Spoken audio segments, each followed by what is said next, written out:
In 1943, Marshall was 8 years old, growing up in Detroit, Michigan, a Jewish boy who was getting beat up and kicked around. And his question at that point was, why do some people lose their compassion and other people, like Anne Frank, for instance, who had to undergo horrible oppression, how could she hold on to her compassion? And that's what ORNCC is in the business of. We're in the business of getting back in touch with our compassion. And Marshall is spearheading that effort. And so I want to present Marshall Rosenberg.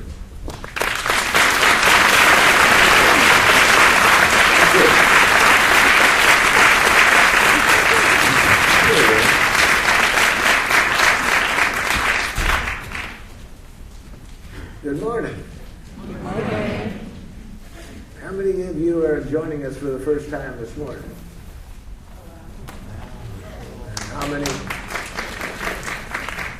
And how many have never been exposed to nonviolent communication before? Most of you have been exposed. Okay, and here's a question I always hate to ask, but get it over with. How many that were here yesterday went home and ruined good relationships practicing? Just two. Either I'm getting better or the rest of you were chicken to try.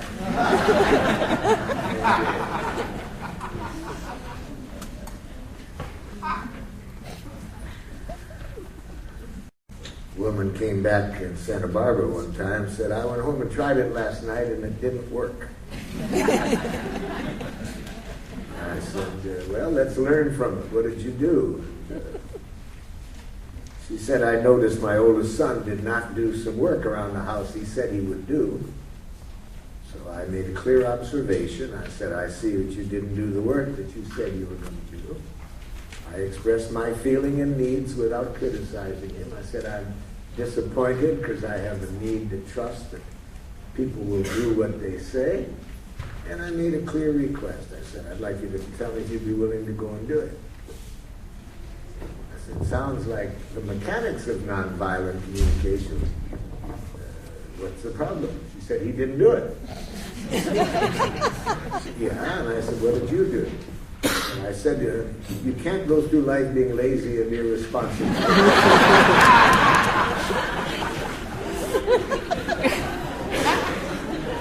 I said, I'm glad we have another day. I could see that she didn't remember about empathy, but more than that, I could see that I hadn't made clear the purpose of the process. She still thought that the purpose is to get people to do what you want. So let me start again today by saying how important it is that we be conscious of the intention of the process.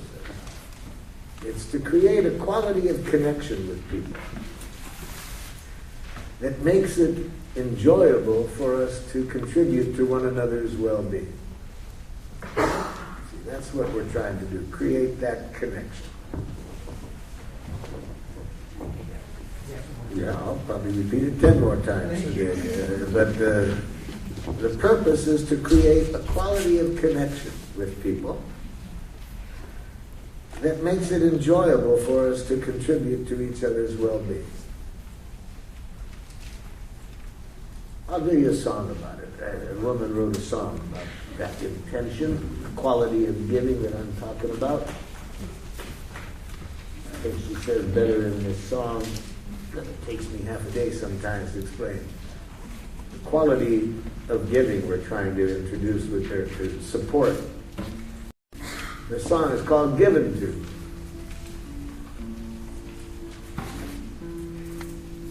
I never feel more given to than when you take from me. When you understand the joy I feel giving to you. And you know my giving isn't done put you in my debt, but because I want to live the love I feel for you, to receive with grace may be the greatest giving.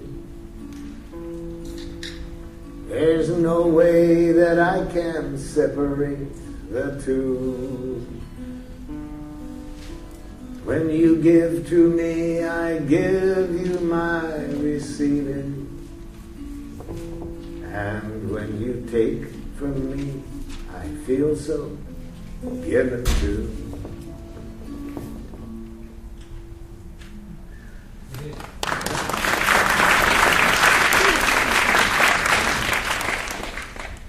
Notice that kind of giving is not giving to buy love. You're not doing it for the other person.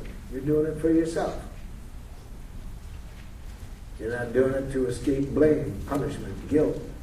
You're not doing it out of duty or obligation. All these horrible things we have been taught to try to motivate people. No, it's natural. It's the thing that we human beings like more than anything else, to contribute to people's well-being.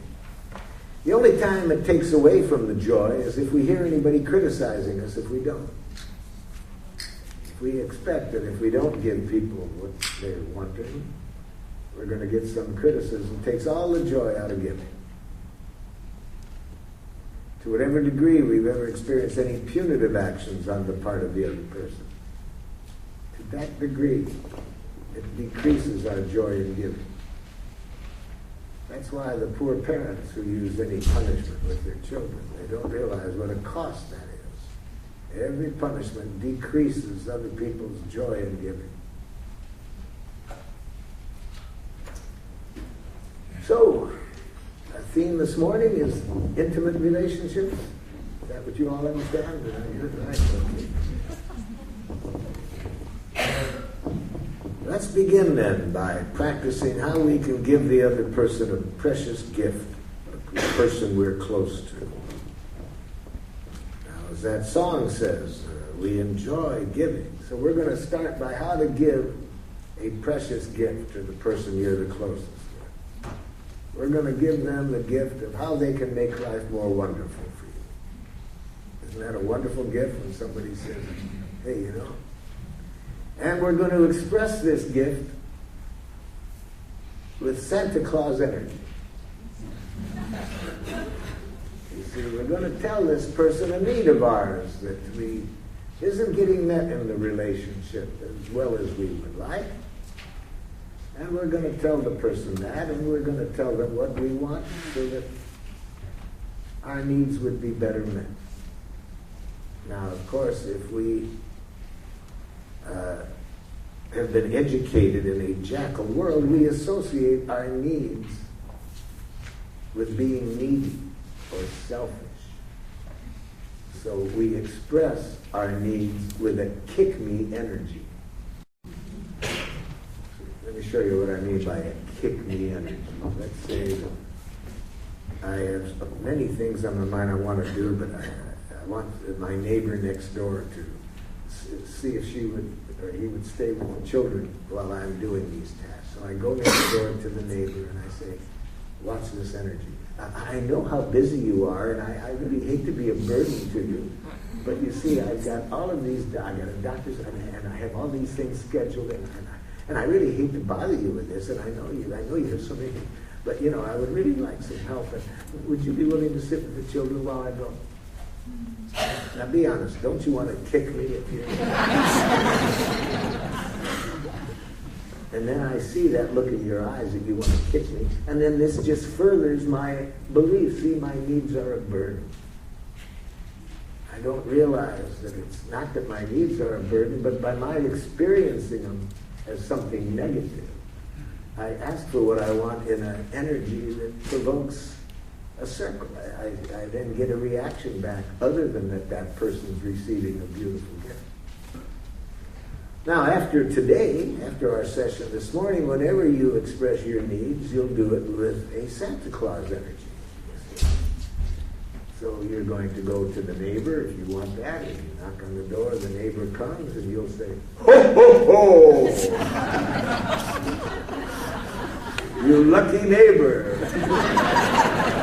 I'm going to give you an opportunity to do what human beings love to do more than anything in the world. I'm going to give you a chance to contribute to my well-being. Now, don't you feel like a little child at Christmas? Eager to open up the present? Don't you hear anything? Okay, so here's going to be the exercise I'm going to suggest we start today. I'm going to suggest that you write down how you would express a need that is not getting that as well as you'd like in the relationship, and how you would express that to the person you're the closest with a Santa Claus image. So after you've written it down, I'll give you a chance to play that role with me, and I'll be the other person receiving this message. I'll give you about 3 minutes to write that down. How you would write that, how you would.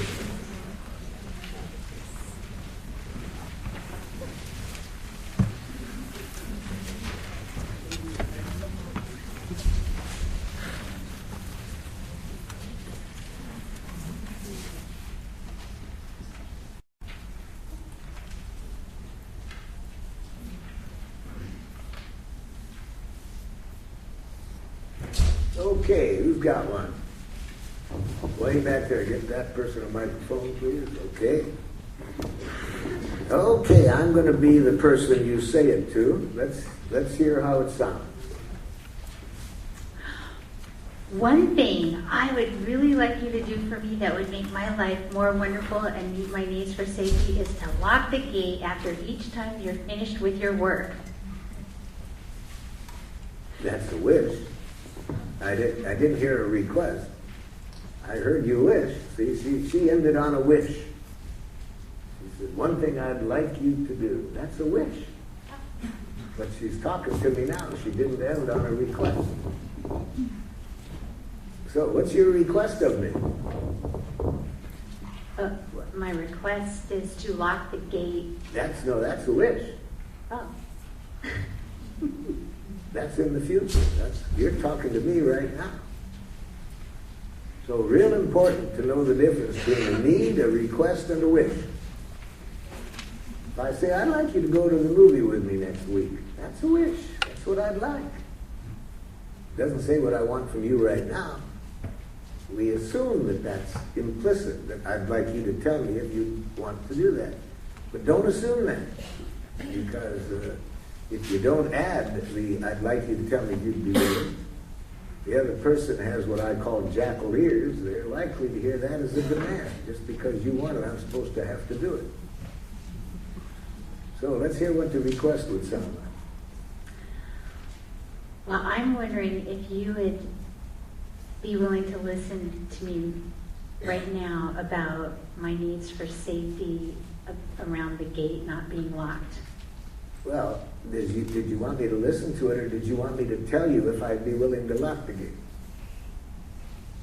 Well, I would like to talk with you about my needs for safety. Would you like to know whether I want to listen? See, you ended on another wish. Well, See, notice the difference between I'd like to and I'd like you to tell me. We're much more likely to get what we want from other people if we end on I'd like you to tell me than I would like. Or if we don't get what we want, we're much more likely to find out why we don't get what we want if you end on I'd like you to tell me rather than I would like. So let's try it again. What would you like from me right now?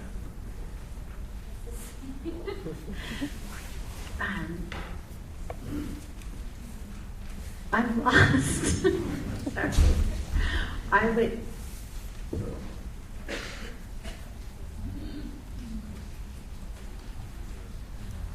I would like you to tell me if you would be willing to listen to me right now about my needs for safety. Do I have to?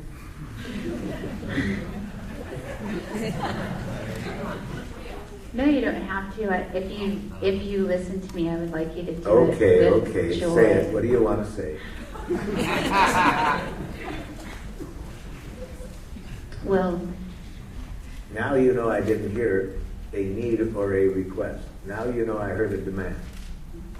See, that's how people respond when instead of, even if you say it with a Santa Claus energy, they can still hear a demand. And that's how people respond when they hear demand. Either no or okay. You're going to pay either way.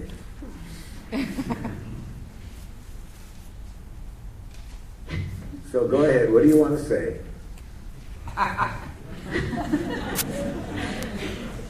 let's trade roles.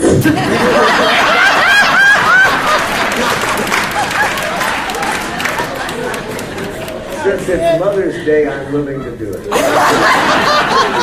Go ahead now. You be the other person. Oh, good. I get frustrated when the gate is left open because I have a real need for safety that doesn't get met. Would you be willing to take some time right now and talk with me about this? Okay.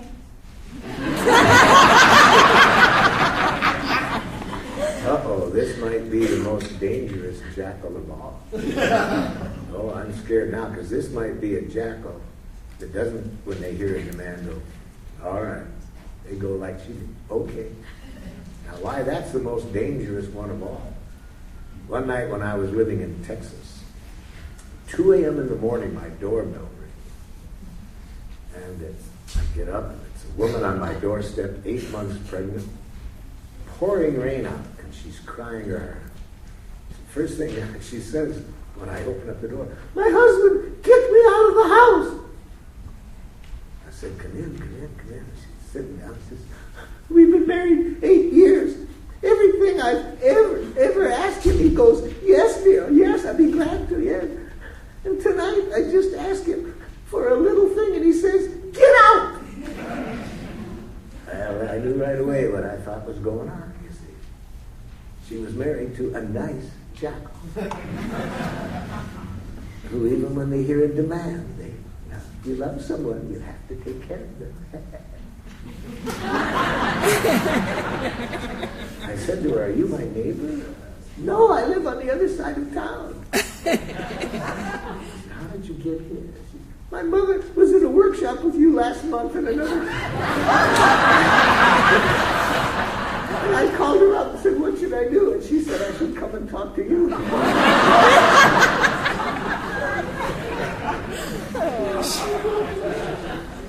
So I called her husband and asked him to come over. I figure, why should I be up in the middle of the night talking to his wife while he's sleeping? I believe in revenge, you know. And yeah, he was just what I predicted. It was like, yes, dear, okay, yes. But he was doing it out of obligation, feeling that, you know, he wanted to make her happy, feeling he couldn't be loved if he didn't do what the other person wanted. A nice jackal, the most dangerous kind. So, I don't know, though. Now I have to decide from the tone of her voice, was that really a true yes? But I'll test it, okay. Now, the first thing I say to you then, now that we're sitting and talking, I'm confused as to what keeps you from locking the gate, because I've told you more than once why it would be important to me. So, can you tell me what keeps you from locking the gate? I forget. I'm in a hurry. Now I'm starting to guess all the more that he heard a demand. See, because we usually forget those things which we hear as a demand. They're the easiest to forget. I was working with some head nurses in a hospital in Brooklyn. They were very concerned with their staff because a frightening percentage of times they were not doing certain sterilization procedures. And the head nurses said to me, we tell them over and over again they have to do this. They know why this is necessary. I already knew why they didn't do it. Would you want to do anything for somebody who tells you things that way? See? Takes all the joy out of giving if you feel a have to, should, ought, must. So the next day I met with the regular nurses, and I said, it was brought to my attention yesterday that X% of time these procedures are not getting done. Are you aware of that? They said, yes, we're aware of it. Do you understand the purpose of these procedures? Of course. People could die, from infections. Okay. Could you tell me what keeps them from getting done? Now silence. And finally a brave nurse speaks up, we forget. See, we always forget those things which come at us as a demand. They're the easiest things to forget because our heart isn't in it. We only have in mind if we don't do it, the other person will freak out. But that's hardly a good motivation for doing things. So, now I'm going to say a very sensitive message in nonviolent communication. Bullshit. Backward says forget it. I forget. So how do I say bullshit in nonviolent communication? I'm not trusting that that's just what happens, you forget. I'd really like to explore how you feel about my keeping at you about this. Well, I'm just in a hurry, and I'm doing the best I can. And I've got a lot of things on my mind, and I have to run from here to there, and sometimes it really does slip my mind, and because I've got my mind on the next thing I have to do. I'd like you to tell me if you have any annoyance at my nagging at you for this. Yeah, it's just kind of irritating because I just don't seem to measure up. Yeah. So, what would we have to do so you could remember to do it with the joy of a little child feeding a hungry duck? That there was none of this other junk in there about, I'm going to be upset with you if you don't. What would it take for you to do it with the joy of a little child feeding a hungry duck?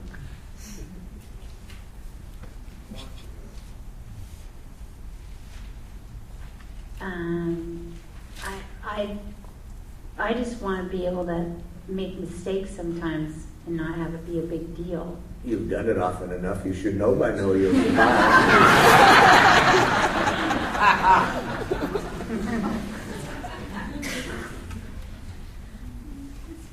So I'm joking, but I want to hear that. I don't want to cover over. So I'm hearing that there's some resentment on your part, wanting more acceptance and less fear of judgment if you don't do everything as I would like. Yes. I'm glad we're talking about this. How could I tell you that I'm irritated as hell without you hearing a criticism? That's hard for me. But I don't think we can have the intimacy we want unless we can get to that. That's why it's important for me. Until I can express my pain and you receive it as a gift and my request as a request, not a demand, I doubt that we can have the intimacy we want. How do you feel when I tell you that? I feel sad. Me too, because I'm afraid of how much we're not sharing. Because we're afraid of it being heard as criticism or demand. So I'm glad to know we're talking about this now. Okay, any questions, reactions to this dialogue?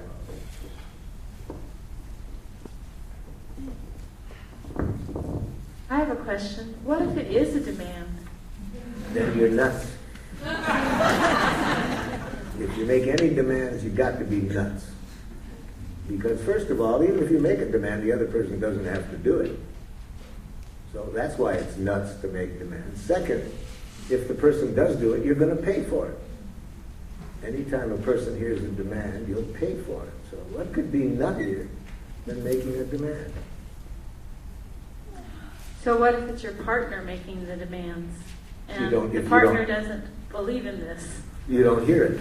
You don't hear a demand. You know you don't have to do anything just because somebody else says you have to. So you don't hear demands. The more desperately it sounds like an order, you don't hear an order or a demand. You just hear how desperate the person is. They've got some needs that aren't getting met. If you use nonviolent communication, you never hear any criticism or demands. It's not good for you to hear any criticism or demands, and it's deadly for the other person if you hear criticism and demand. When people most need you not to hear criticism and demands is when they're making criticism and demands.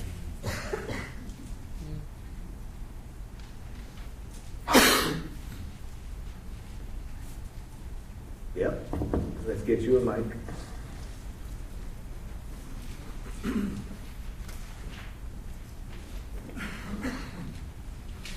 When you said that forgetting is a result of hearing a demand, I wondered about forgetting things behind or keys or forgetting. Oh, there can be a lot of things on our mind at times, and we do skip some. I'm talking about something that somebody else asked us to do repeatedly, and we keep forgetting. That's the one I was talking about. I was hoping I'd figure out why I leave my purse behind all the time. Because you want somebody else to pay for lunch.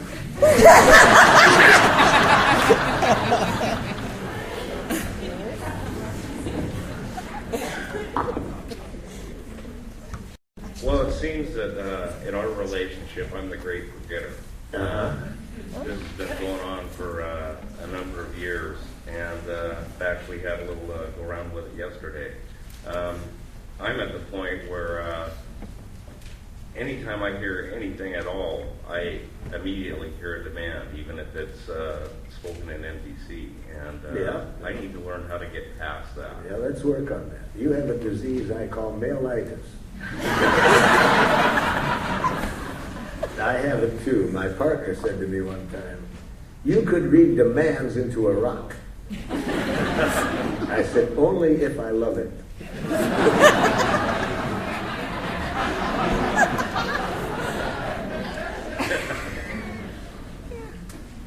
Yeah.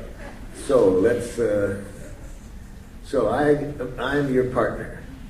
I'm glad we're talking about this. It's so painful to me when I have two choices with you. I either don't ask for what I want and then I don't get it, or I ask for it and you hear a demand and then it creates stress between us. I'm desperate about that. How do you... Am I playing your role poorly? No. So, how do you feel when I tell you this? How do I feel? Well, if you were better at expressing what it is that you need. If I was better at what? If you were better at expressing what it is that you, and I know I'm not using NBC. No, you don't have to, because I have giraffe ears on now, and when I have giraffe ears, even when you're communicating in your usual obnoxious way, I don't...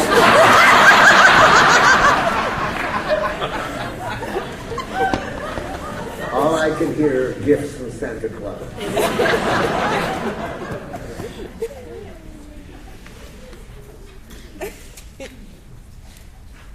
I don't know what to say. No, I'm serious. I want to know how I can let you know what my needs are. Seriously, so that it would always feel to you like a gift and never a demand. What could I do to convince you that it is that? Just a gift if you can enjoy giving it. Not make me pay for it when I don't meet them. So you want me to be able to empathize with the good reasons why you don't do it? Yeah. I got you. Yeah, that's not easy for me. I'm working on that part of nonviolent communication. Okay, so let's think of the last time you didn't do it. Let me practice seeing if I can empathize with the good reasons why you did it.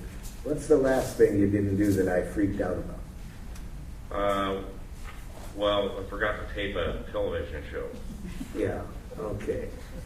So you would have liked me to say, so you had a lot of other things on your mind and that just forgot it. That might have been nice. Yeah. Yeah. Now, if I had done that first, could you have heard this? Boy, I'm just really sad and frustrated because I had so wanted that program.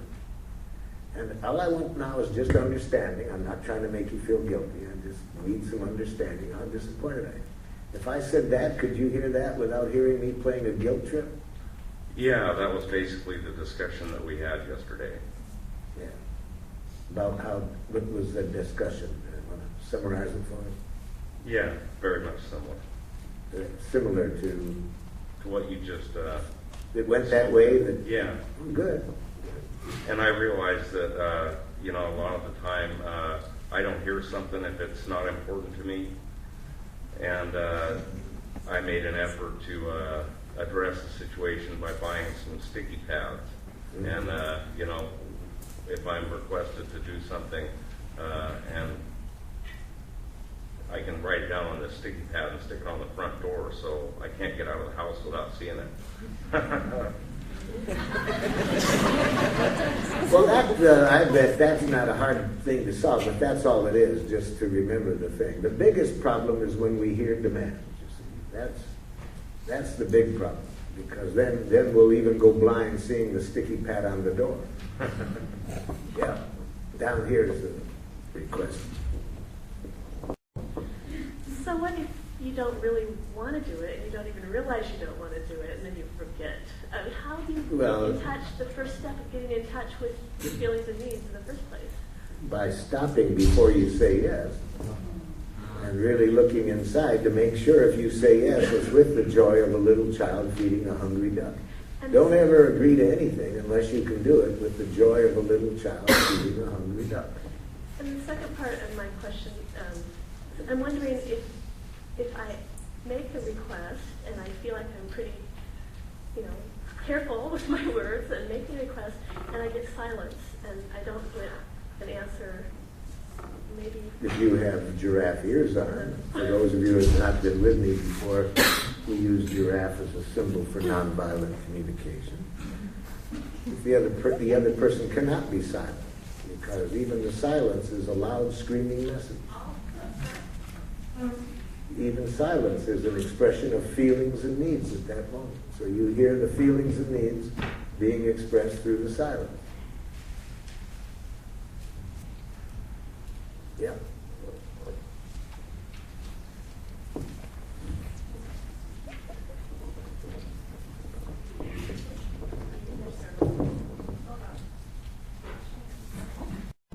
Marshall, could you do a silence thing on how you use silence? Thank you.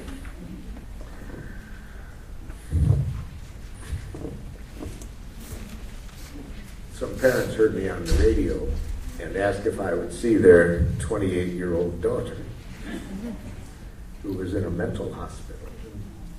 I said, okay, bring her into my office. Well, but she's in a hospital. She hasn't talked for days. She just sits staring at the floor. Yeah, okay, bring her in. Take her out of the hospital? Yeah. It's hard for me to teach a person giraffe when they're in a jackal institution that pretends like there's such a thing as mental illness. Get them out of that environment as soon as you can. So they walk in with her, each under her one arm, because she wouldn't have walked in by herself. So now she's sitting in a chair looking at the floor. It's a very loud message, seems to me, when I said hello and no response. So why don't you practice putting on giraffe ears? What do you think she was feeling? What? Scared. So see, if you have giraffe ears on, you start to sense what the person's feeling. They don't have to say it. I said, are you feeling scared and need some assurance that you'll be safe in here? Now another message. I'm guessing she's so scared even to let me know she's scared. So I said that. Is it scary even to let me know you're scared? And I express my feelings and needs. I'm confused at the moment. I'd like some clarity about whether you're hearing me or not. If I could just know you're hearing me, I would meet my needs. Would you shake your head if you're hearing me? Another loud loud message. I'm guessing she's so scared even shaking her head is frightening. So I said that. I'm guessing that even shaking your head is scary. Is that what's going on? Yeah, I just guess I'm sensing just a deep fear. You just need to be with me and be sure that it's safe to be here before you talk. 40 minutes later, I'm really exhausted. I'd like some rest. How about if we get together again tomorrow? Would you be willing to do that? Yeah, if you don't say anything, I'll ask your parents to bring you back. Day 2. Day 3. Day 4. Finally, on day 5, a new message. I was ready for a new message. You talk about the same thing for a while. You'd like to change the topic. Yeah. So this time her message is still a silent one, but not totally silent, because she turns her face away from me and goes, does this right up toward my nose. So, put your giraffe ears on. What is she feeling? Annoyed? That's what I guessed. So I said, are you feeling annoyed and you just want to be left alone? It's the first time she responds other than a silence. But she keeps doing this. I said, well, I'm really confused and I don't understand this message. Can you help me? Finally, I figured it out. She had a message for me in her hand. But you talk about ambivalence. I had to pry open her fingers. Please help me express what's going on inside. See? We were communicating these 4 days. She needed that much time to feel that it was safe to be with me.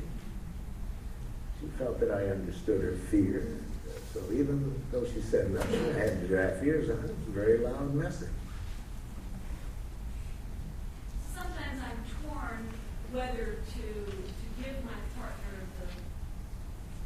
the space that they need when they're silent and let them know that I'm caring and want to communicate. So that's a conflict that I sometimes feel. Mm-hmm. Yeah. Sometimes take the risk and say, sometimes just giving empathy is not meeting their need for space. No, notice that after a while I said, I would like to at least know whether you're hearing me. So there was times throughout that 5 days I expressed that I was getting kind of hopeless and would like some connection other than the silence. So yeah, there was times when I expressed that. But then I got back the message which told me she was still too frightened to respond. Yeah.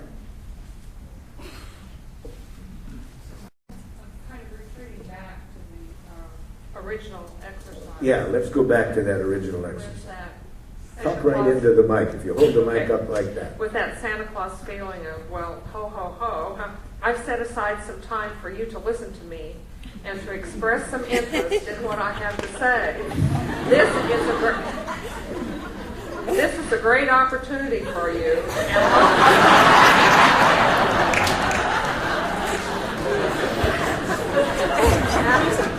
And ultimately, for my need for feeling understood. I like that, but they did end on a request. I just heard a wish, but I didn't hear a request. Would you be willing to? And get criticized again? That's all you ever do is criticize. Well, what I have to say is not criticism. Yeah, that's what you say, but it's a criticism implicit in it. Well, ho, ho, ho. It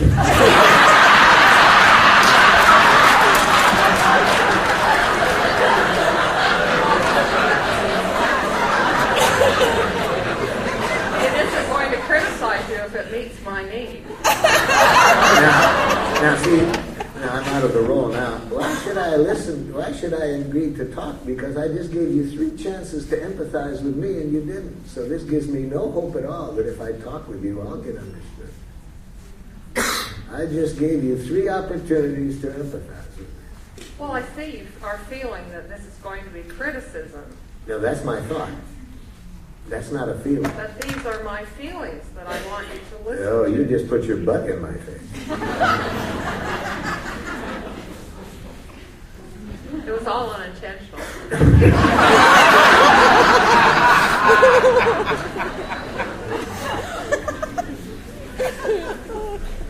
Let's go over this again, and this time put these ears on. Here.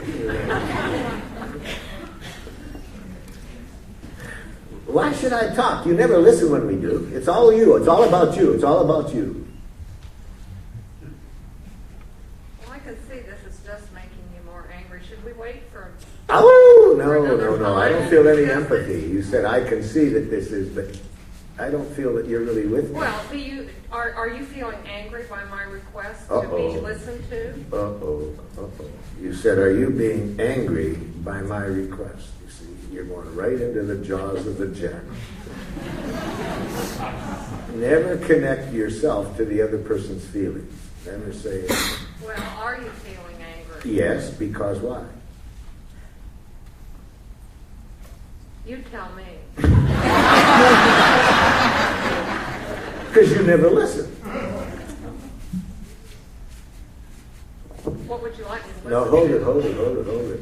I just gave you a big gift. Receive it. I just told you a need of mine that doesn't get met when we talk. I will listen first. No. You're jumping to solutions before I've had the empathy I need. Hear my needs. Hear my pain and my needs. I hear your needs. No, you don't. You want to be listened to. Is this your need? Here's what I need back from you. So are you feeling irritated and want to protect yourself from being in a conversation where your needs for understanding don't get met? So connect just with what's alive in me now. Give me a chance to say more if there's more in there. Don't jump right to solutions. Do you have more feelings around this issue? No, don't ask that question. Just the only question to ask is, are you feeling because you're needing? Get in that rhythm so that all you hear back from other people in a conflict situation, are you feeling because you're needing? And leave the word I and me out of it. Don't connect yourself to other people's pain. You can't cause other people's pain. Their pain doesn't come from you. Their pain comes from their needs not being met. That's what they need to hear, have you hear. Well, ho. Are you feeling because you're needy? That now, fill in those 2 blanks. What am I feeling and what am I needing?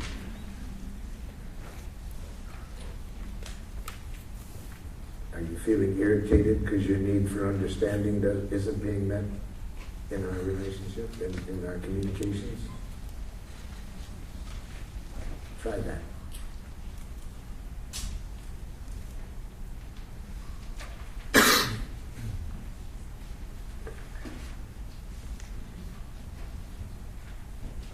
You never listen anyway. Why should we talk? Are you feeling a need?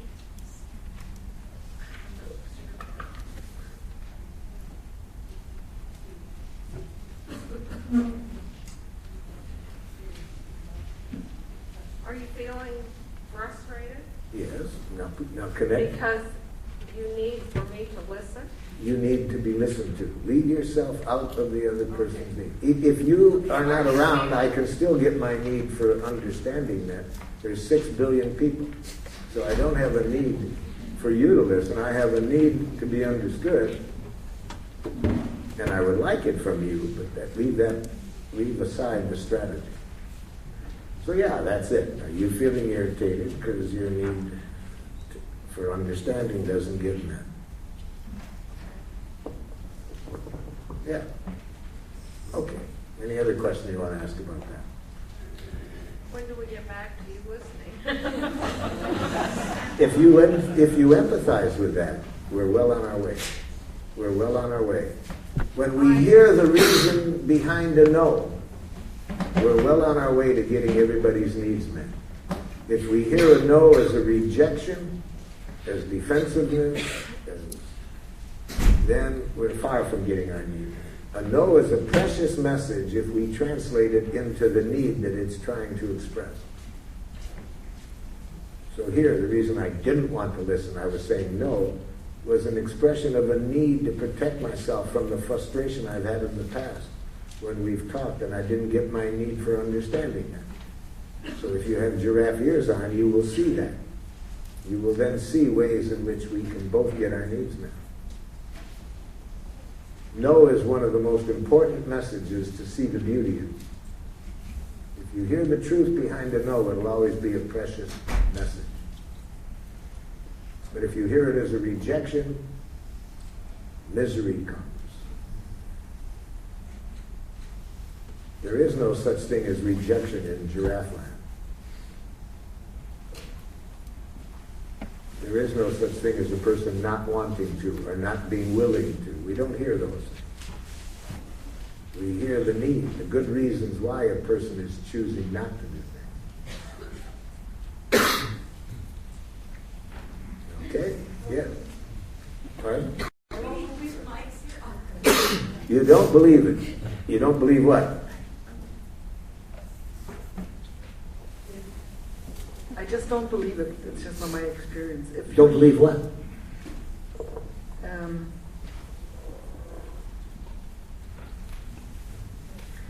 If you hear like 100 times a good reason behind a no again and again.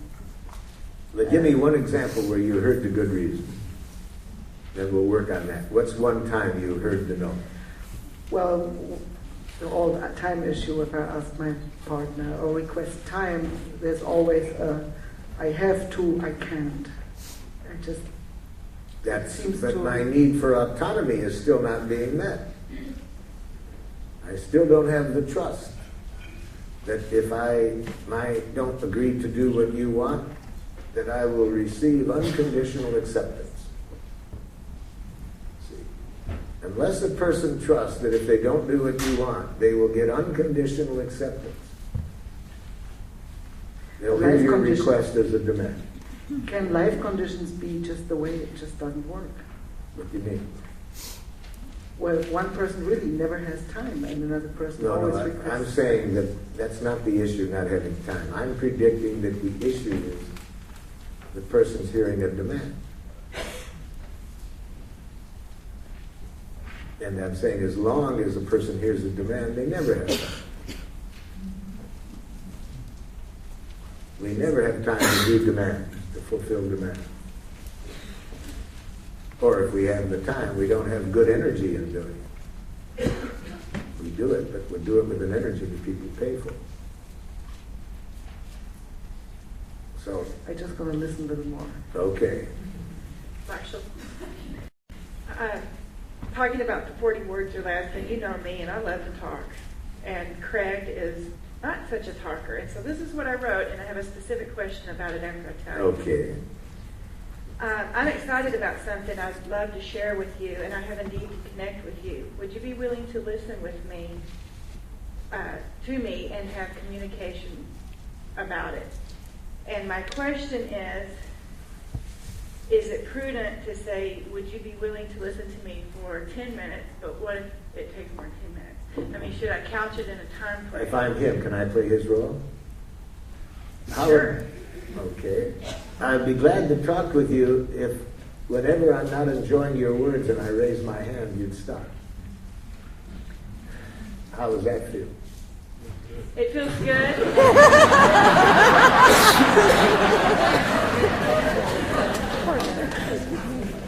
I do anyway. I stop listening. Yeah. So, I mean, what if we just bring that out on the table so you know when your words stop nourishing me and start to be a drag? That's great. It fills my need to know that he heard me, that he would hear me doing that. And it also gives me sweet sorrow Because I have such a deep need to connect. Yeah, then what I'd like And you I to ruin it by going, Yeah, and I want to connect with you when you're going on. It's not that I want you to stop, I don't want to connect. I want you to stop because the words aren't helping us connect. Okay, so when you raise your hand, would you be willing to tell me if you need a break? Or No, what I want at that time is I want the clarity of what you want from me at this moment. I'm telling you this. And would you be willing to help me find that? That I would be willing to do. If when I raise my hand, I'd be willing to guess what you're wanting. To help you get it clear. How's that? Oh, that's wonderful. Yes. Okay. So it's not a time frame necessarily, because it may take No, more than what no. it's him, or even if it's I'd me like to saying- tell you when I'm not really Yeah. with you, and then I'd like to stop you, but stop you for the purpose of helping you get clear what you want from me. and not to shut me up. That's the big importance difference right there, is that You know, it's his I need. never want to shut you up. It's Yeah. when your words are getting us further apart that I want to stop them. Feels good. It does. It's wonderful. I'm good with other people's partners.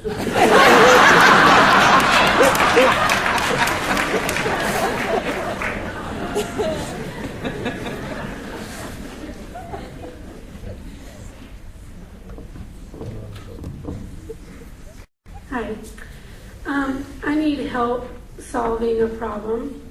My husband gives me everything that I need along with everything I don't need. He does everything for me. And I'm feeling sad because I need connection with him. And I don't feel that he tries to take care of his own needs. He doesn't voice Say them. that to me. I'm the husband now. Say it in nonviolent communication. I am sad because I need connection with you. And I'm worried that your needs aren't being met. Don't end on a worry. End on a request. I would like your needs to be met. That's a wish. What do you want from me right now? The present request helps us live in the now. See, we're not used to that. We're used to living in the past. We talk endlessly about what happened. We're thinking about what's going to happen in the future, but we don't know how to live in the only place that there is to live, in the now. So the request brings us back to now. So Can you help me know what to do to take care of help him? is much too vague. What do you want me to do? If I say to my youngest son, I'd like you to help with the dishes, he interprets it as supervise.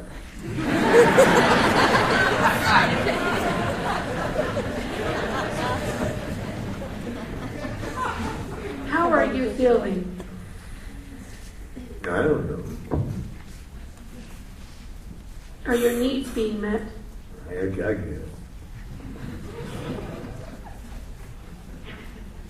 What can I do to make your life more wonderful? You're making it wonderful. Okay, I don't know what to do. Well, how does it feel to be unique? You're the only woman that has a husband like that in the whole world.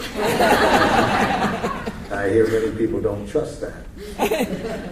No, this is very frequently. So let me put giraffe ears on this husband.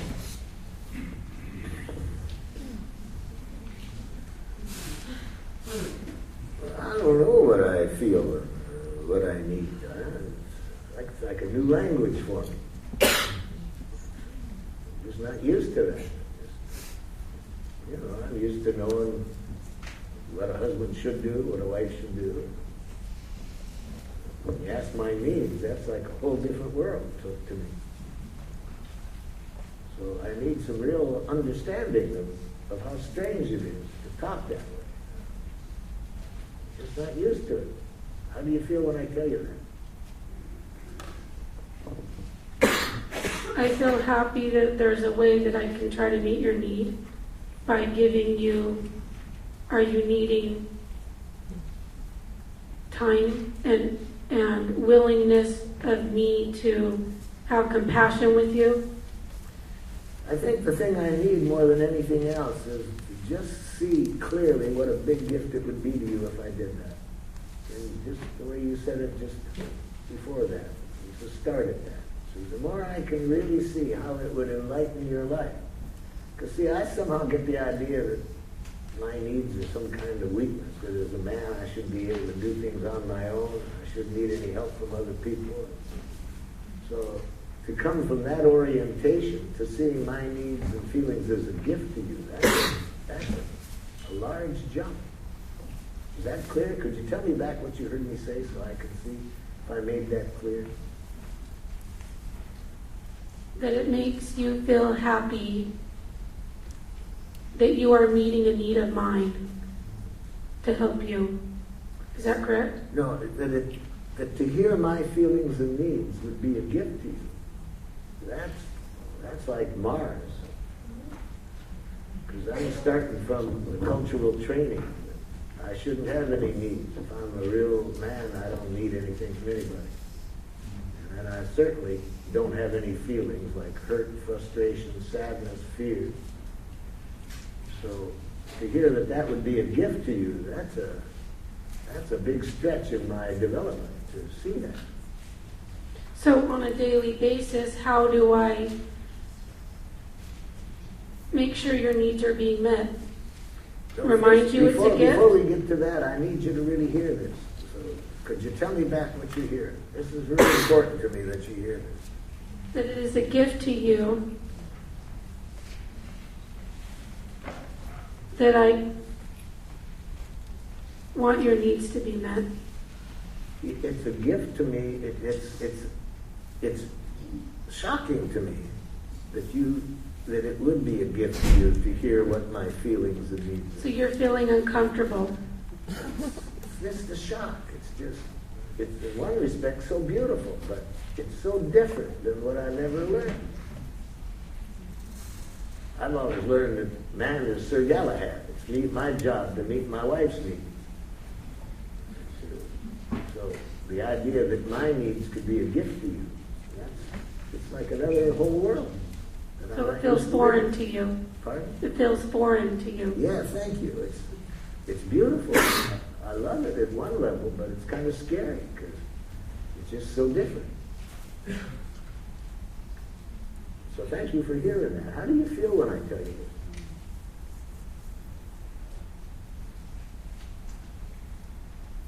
I feel happy to feel that my need for connection is going to be met. Wow, I want to take that because just to hear that what I said was a gift is, again, it's just hard for me to take that in. But I'm taking it in now. And this will help me to get the courage up to try to express myself more openly with you. Thanks. Yeah. Marshall Rosenberg.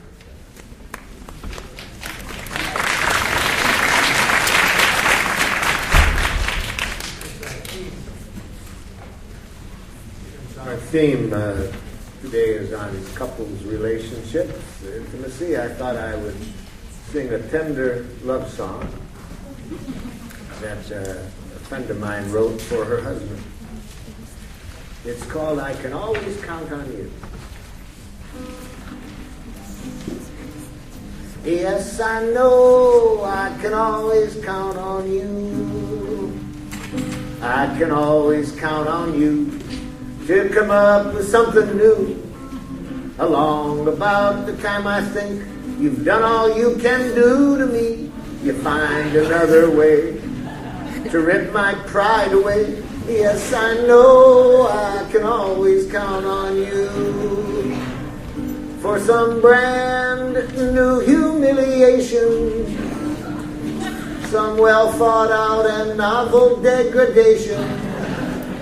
You're a festival of pain, and I keep coming back again, 'cause I know I can always count on you. You tromped all around my mind at least 1,000,000 times. I haven't got a dream unspoiled, not an ideal left behind. You say my eyes are getting glazy. Well, Lord, your love has made me crazy. I know I can always count on you.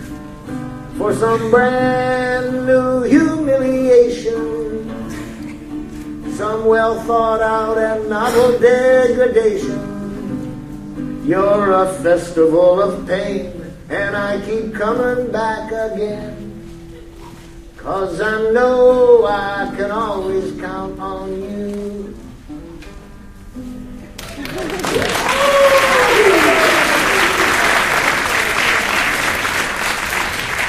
Isn't that a tender love song?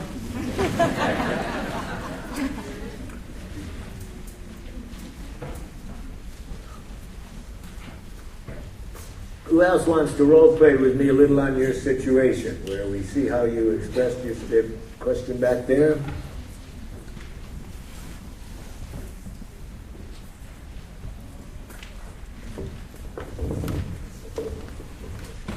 It's me again, the chronic forgetter. My question is this, and I'll have to give you a little bit of history here before I ask the question. My partner and I have been in a relationship for 10 years, and we've spoken every version of Jackal that there is. I mean, it got to the point where we decided to separate and try a trial separation, and we're trying to learn a new way to communicate so that we can make this relationship work. My question would be, one of my concerns is that our needs are so different that they're not compatible. Let me first of all suggest to you that needs are never incompatible. You're mixing up needs and requests, and that's probably the problem. Okay. I guess my question would be is it possible that her need for autonomy and my need for connection are so great that it's just not possible? No, that's an easy one to work out. As long as the person with the autonomy needs doesn't hear a demand in the other person's needs. We all have both of those needs. We have autonomy and we have needs for connection. We have both. The problem can be easily worked out strategy-wise unless either party hears a criticism or a demand. That's what keeps the conflict from being resolved. Not the needs. It's real important to know that needs are never in conflict. So MVC can be used in every situation. There's not a situation that MVC can't reconcile? I have never seen it. I'm not saying it doesn't exist. Now, when I have had couples get their needs clear and looking for strategies for meeting those needs, they have mutually come sometimes to separate. That might be the best strategy for some people, given how they want their needs met. And one couple I helped get a divorce. They invited the families on both sides. It was a very beautiful celebration. But that's usually not the case. And most people, the separation is created because they mix up needs and strategies. They hear demands or they hear criticism. Then the simplest of conflicts then cannot be dealt with. It cannot be resolved. If either party hears a criticism or a demand. Thanks. I work a lot with couples groups where we just have groups of couples together, and I told the group I was with yesterday how when I work with couples groups, we identify the couple who has had the longest standing conflict that they haven't been able to resolve. And I predict that we'll resolve the conflict within 20 minutes from the point at which each can tell me what the other party's needs are.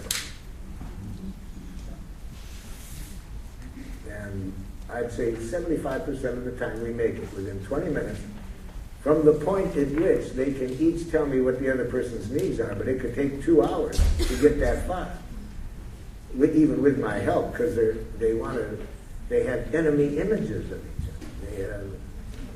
I asked each side, can you tell me, here's a good example. I was working with a couple in Toronto, Canada, at the point of divorce. And I said, I predict we can resolve this within 20 minutes from the point at which you can both tell me what your needs are. Who was willing to start? The husband looks at the wife and said, "You are totally insensitive to my needs." See, I asked him for his needs, and he gives me a diagnosis of his life. That's why conflicts aren't resolved. Enemy images. What seems to be hard is that what really seems to be hard is that our history has been that we speak so much jack with each other that even though we're trying to do NBC now, even NBC seems like jackal. It can be used that way. You know what I mean? Oh, I don't know. I don't know exactly what you mean, but NBC can be used in a jackal way. It's like there's a raw nerve, and anything at all. It's like having a toothache, and Okay, throw a little let's sugar do on it. Let's do it. I'm going to play her role. Okay. I'm going to play her role with giraffe ears. Would you willing to go down and be next to Marshall Rosenberg? I suppose, yeah. That'd be okay.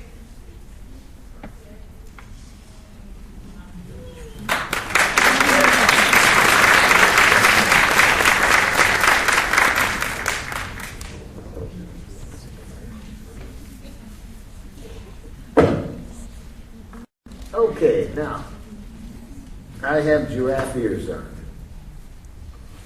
And so you have an easy job. You don't have to worry about how you communicate, because now that I have giraffe ears on, you cannot speak jackal. Everything you say is perfect giraffe. So you don't have to worry about a thing. Yeah.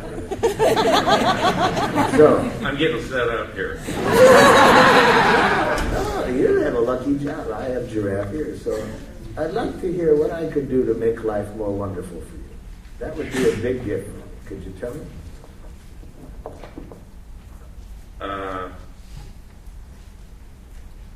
Accept me more for who I am, and be more understanding. So you have a need for acceptance and understanding. Yeah. Can you show me how I could demonstrate that acceptance when you're acting like a jackass?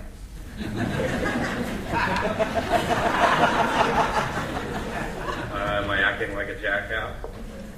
Now, I got to check something out. See, did you hear any criticism in that? Sure did.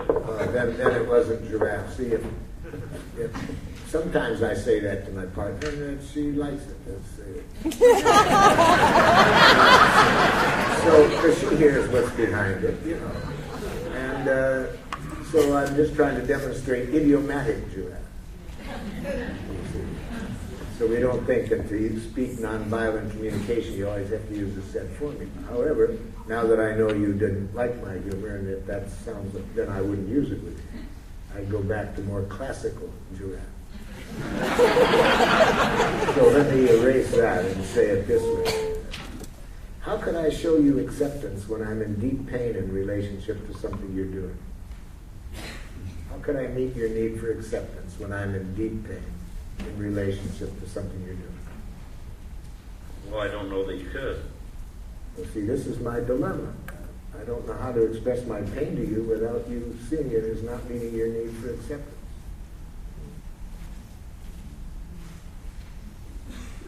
So let's try it. Let me try an area where I'd like you to learn how to enjoy my pain. Isn't that what I've been doing for the last 10 years?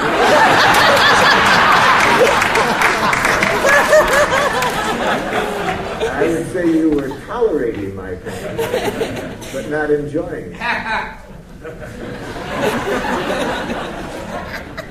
By enjoying my pain, let me take a break out of the role play here for a moment. I got that phrase, enjoy my pain, from a friend of mine who died 14 years ago.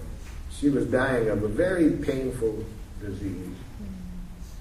And whenever I would come to her town, San Diego, California, she would call me on the phone and say, "Marshall, come on over and play with my pain." And here's what she meant by that. The first time she used it, I was surprised. I said, "What the hell do you mean by play with your pain?" She said, "You know, Marshall, what's the worst thing about this pain is not the physical pain. It's how other people can't deal with it. these good-hearted people, they see me in pain and then they feel they got to fix it, and they try to give me advice as though I'm so stupid I wouldn't have thought of this by now. Or they end up getting in worse shape than I am, and I end up taking care of them. And that's why I call you over, because you're so cold-hearted and psychopathic. And you don't give a rat's ass about anybody but yourself. So you can listen to me, you enjoy my pain. So that's what she meant. She meant, of course, by that I could be with her without taking responsibility for feeling like I had to fix it. I know that she just needed empathy. And it was precious for her that I could just be with her. And then she says it's like play, even if it's pain, when you can have this quality of connection. Okay, so now you know what I mean by play with pain. So what I want now, I'm back in the role. I'd like you to be able to play with my pain in the way that Marshall described that. So that instead of you seeing it as not accepting you, that it would really be a source of connection. And how could I do that? Like if I'm really in pain about something, how could I express it so it would have that quality of connecting us rather than violating your need for acceptance? Well, you could tell me that you have a need for me to listen and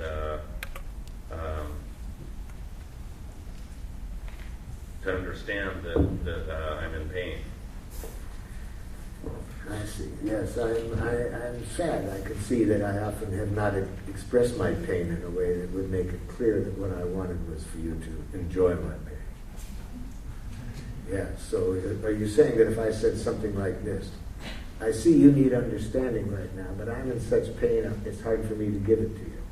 And I'd really appreciate it if you could hear my pain right now. Would you be willing to do that? Well, of course. So if I could do it that way. Okay, now tell me the criticism I make of you that's the hardest for you to feel acceptance, and I'll see if I can say it a different way. What do I say to you that triggers you the most?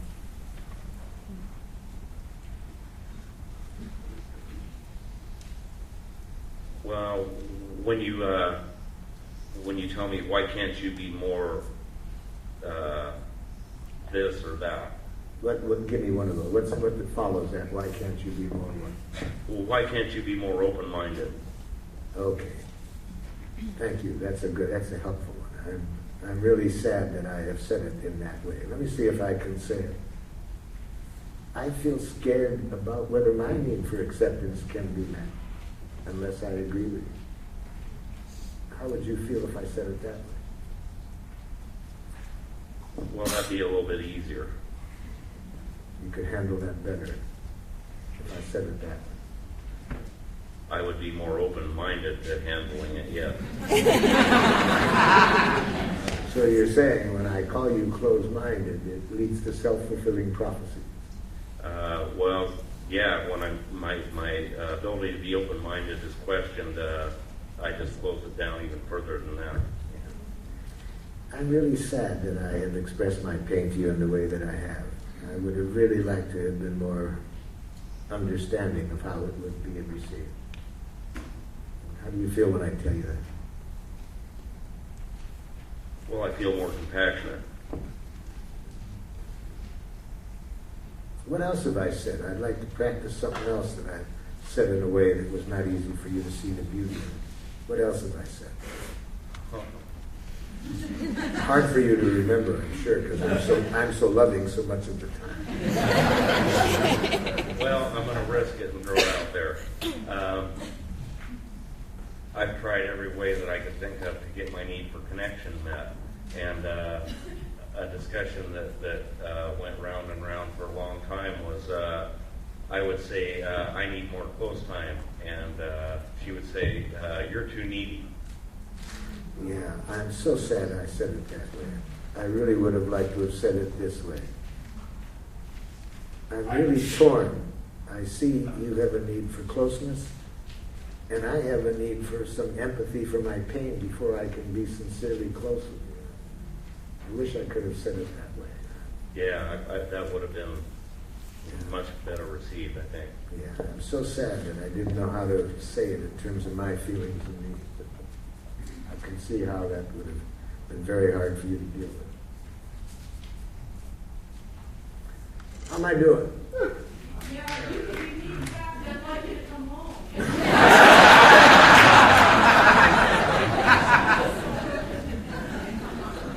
Check with my partner before you get into something like that.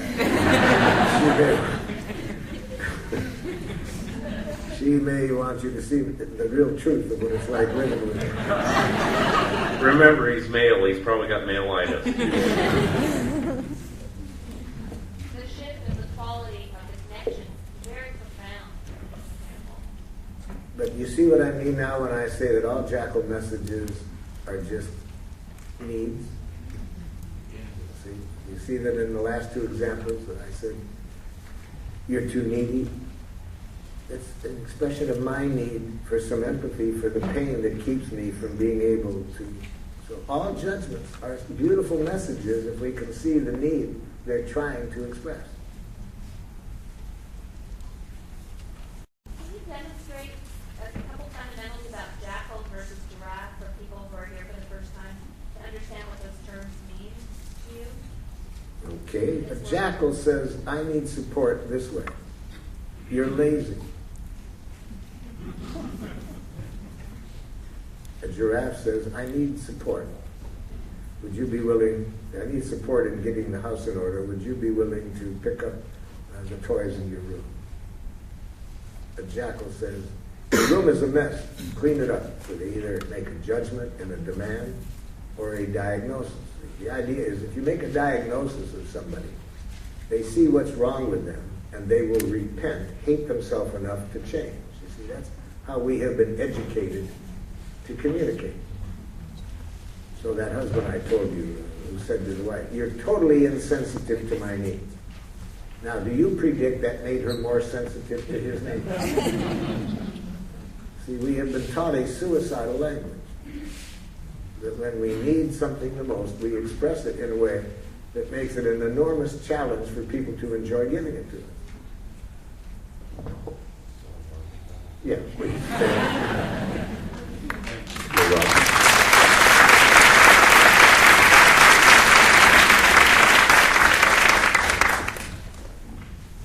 Yes. How do you let go of wanting something to be done? Like I have a need for order, and I would like the bathroom to be clean. Here we go. How do I let go of actually having it to be done so that it's a clean request? You don't have to ever let go of your needs or requests in nonviolent communication. You have to not be addicted to your request. See, we never give in. It's not a permissiveness. It's not saying we have to tolerate getting our needs met. No.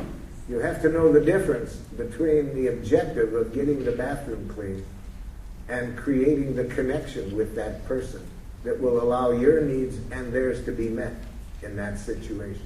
You see that difference? Yes. If I'm the other person, Mom, and I see you having single-mindedness of purpose to get this to be cleaned up, it takes all the joy out of doing it. It threatens my need for autonomy. And then I feel guilty because I think of all you've done for me. And then I not only hear you demanding, but then I tell myself I should. And then I'm in the middle of two shoulds, and then there's no way.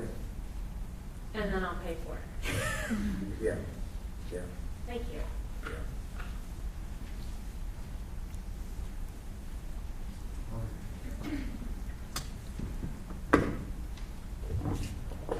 Thank you.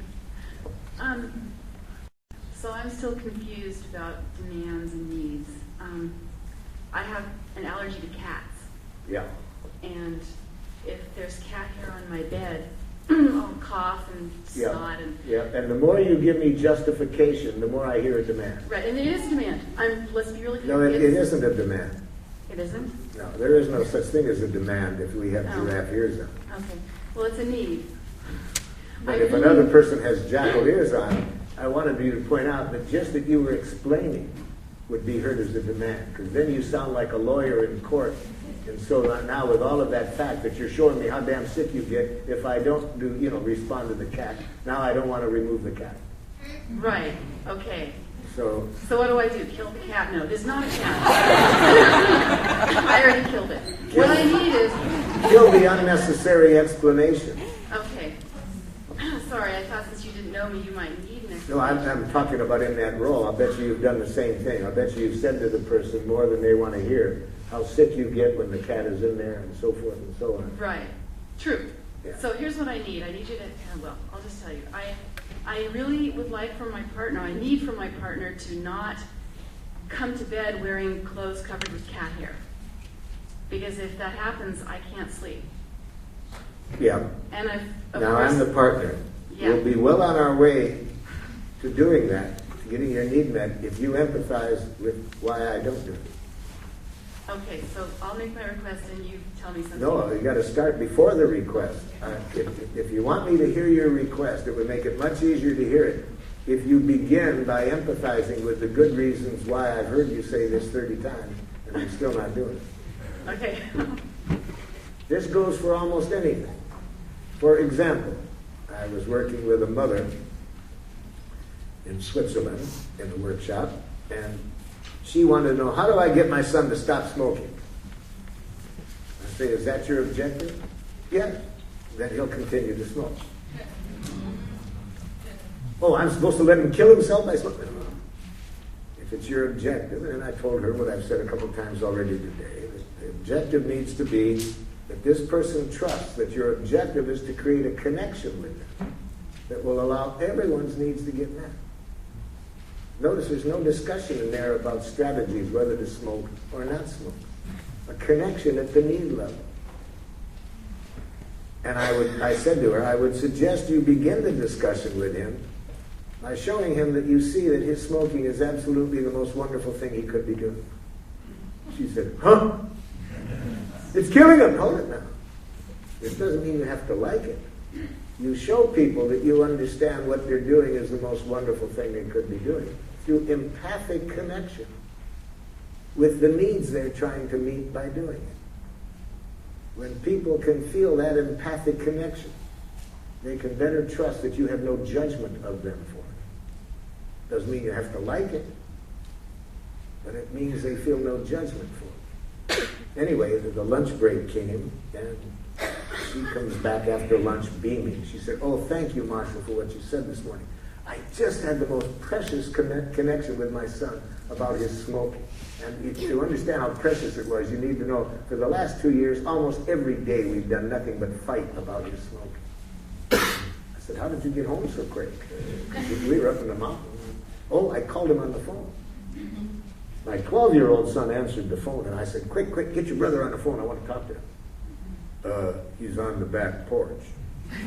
Now, she then knew he was smoking, because after 2 years of fighting almost every day, at least he had agreed he would smoke not in the house, but on the back porch. So now she knows he's smoking. She said, that's okay, tell him I want to talk to him. So the 15-year-old comes on the phone, and the younger brother told him that mother knows you were smoking. So he's ready for the usual crap. So he says, what do you want? She says, I wanted to talk, I'm on my lunch break, I wanted to talk to you about something I learned about your smoking today in the workshop. What? He's expecting another, statistic about how much lung cancer and so forth. She said, I learned that it was the most wonderful thing you could be doing. I said to her, now that isn't exactly how I meant for you to communicate that. I meant to communicate it by empathy. That communicates them that. No, she said, no, I understood that. But I knew this guy, and I felt I could really connect with him by saying that. And I think he would understand that better than through empathy. Well, you know him better than I do. What was his reaction? She said it was profound, especially if you realize how we fought about this for 2 years. First, there was a long pause, and then he said, I'm not so sure about that.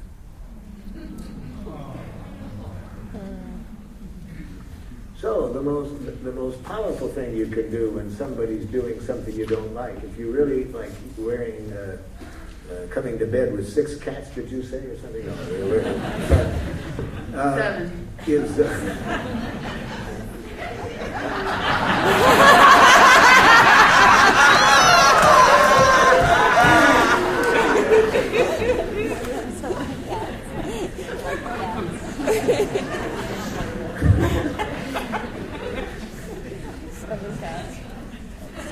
is start by showing him that his not doing it is the most wonderful thing he could be doing by empathy. So let's start with that.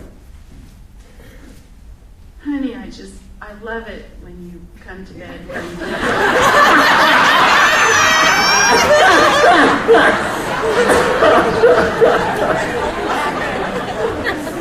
It looks so good on you.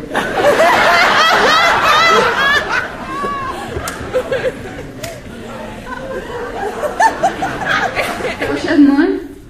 No, that's not exactly what I meant.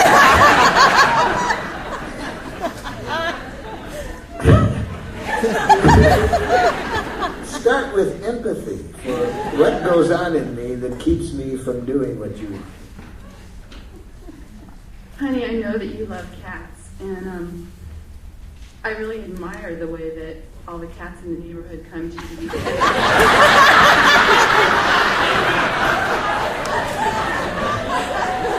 Now, I'm going to share something with you. I hear a butt coming on.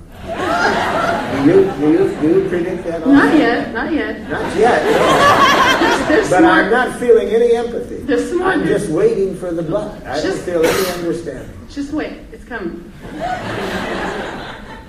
And I know that it's hard for you to wash your clothes all the time before you come to bed. I know that you get tired of piles of laundry and having to wash clothes and having me always ask you, if you're coming to bed in clean clothes. And I know that that's really getting kind of old. I really understand that. And I'm just wondering if you and I could figure out a way that... Now see, what you're doing is you're not empathizing. That's fake empathy. See, I could feel from the energy the whole time that you were getting to the solution. You weren't taking time to create the connection. You already looked like you had single-mindedness of purpose to get the damn cat hair out of the bed. It's true. It's true. And as long as that's your objective, I'm going to hear a demand, because the issue is not that I have to wash the clothes so often. The issue is autonomy. I feel you have single-mindedness of purpose to get me to do this. And not only that, but I think I should, because I don't want you to be sick. And when I'm operating under that demand, there's no joy in doing what you want. Okay. And I need empathy for that, and I'm not getting it. Okay. So,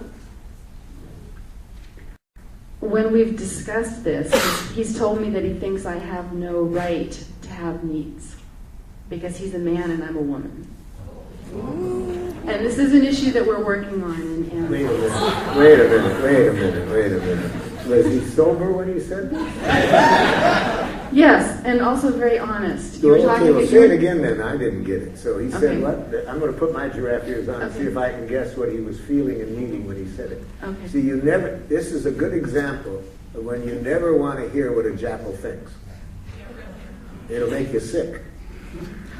See, a statement like that, if I heard it correctly, it'll make you sick if you hear what the jackal thinks. But you'll love it if you translate it into what that jackal is feeling and needing when they say it. So let's practice how, if we're on the receiving end of this message, we don't hear what the jackal thinks. We hear the feelings and needs the jackal's trying to express in this distorted way. What he says is... No, you be him now and say that message. Okay, all right.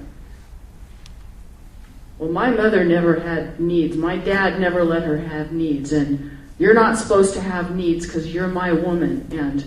And I'm supposed to have all the control. You're not allowed to have needs. I don't like it when you tell me you have needs. Oh, boy. And I'm not going to meet them. Now do you hear the severe case of male-itis? You see that? This is a severe case of male-itis. So what are the feelings of this person? Fear, yeah. Fear. Deep fear. Well, behind the rage, you see. Very often, the fear associated with the need for autonomy is hidden behind the judgment, you see, that kind of thinking that a woman shouldn't have these needs and should. So if there's a should in a person's head, they've disconnected themselves from their needs. So the first thing that we need to deal with is the anger coming from the should. So it's probably angry because he has a need for autonomy that isn't getting met. But he's not in touch with the need for autonomy. He's lost in those thoughts. See, the cause of anger is always the same thing. We get angry because we think. We don't get angry because of what other people do. We get angry because we think. We think life-alienated, violence-provocative thoughts. Now, what do I mean by life-alienated? Disconnected from needs. What do I mean by violence-provocative? Implicit is the concept of deserve. That if you are this thing I'm judging you as, you deserve to suffer for it. Because you're bad, evil, violent, sick, stupid, whatever. All of that implies you deserve to be penitent. You should be sorry for what you're doing. You should hate yourself for doing this. See, this is the way we've educated ourselves for a long time, about 8,000 years. This is the process of education in our judicial system. It's based on deserve.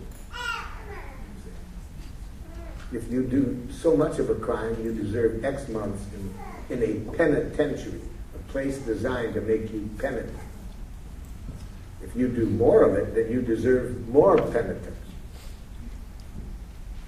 Can you think of anything more stupid than that? More violence provocative than that? Do you feel safe living within such a judicial system? And why do we keep it going? Let's create a restorative judicial system.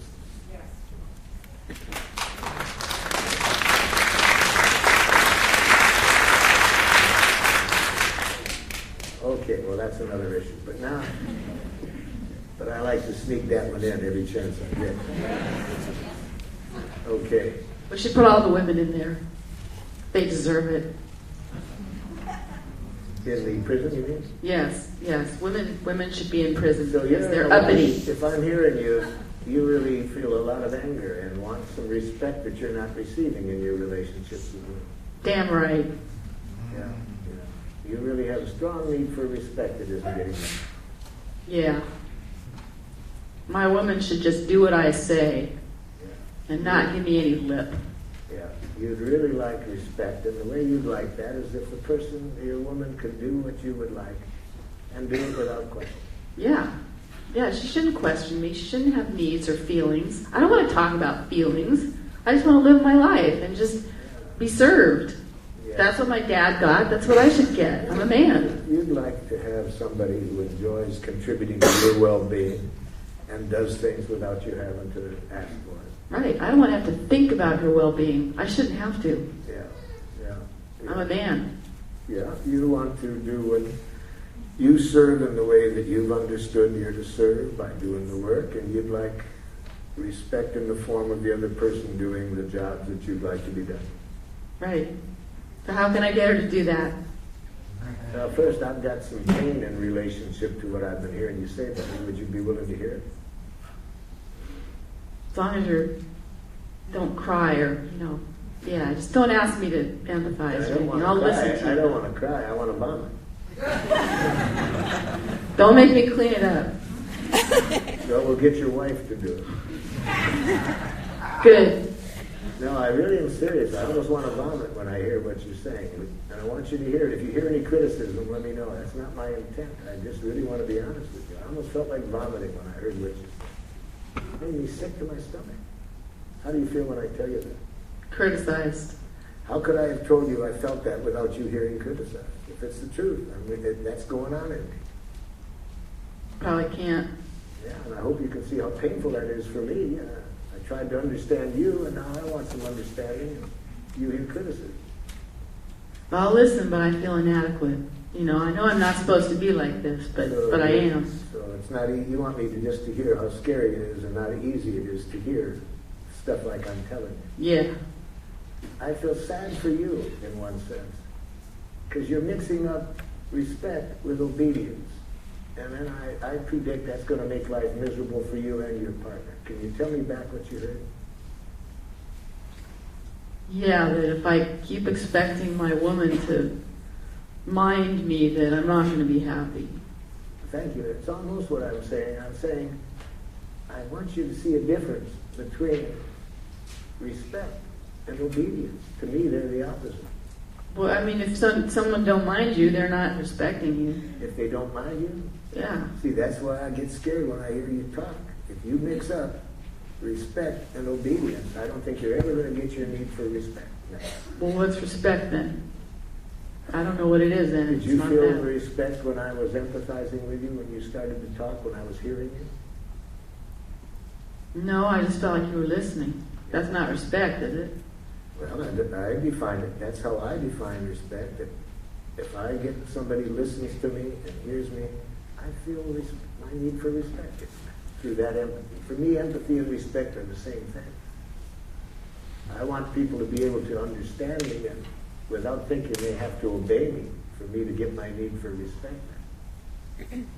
I don't want to put them in that dilemma where the only way they can, when my need for respect gets met, is if they obey. Well, I'll think about that, but I don't understand it. Doesn't seem right. Well, I'm just glad we had this conversation, because if you can get that in a year, I'll be satisfied. That's what it usually takes me with many people that I work with who have come out of certain traditions or have these beliefs. There's a woman's job and a men's job, and that this is the way it should be. It's not an easy shift to make. Well, let me break the role for a second and thank you and say that it has taken about 2 years and things are very different, but that's the paradigm we're coming from, and it's really challenging, so thank you for your role play. Yeah. Yeah.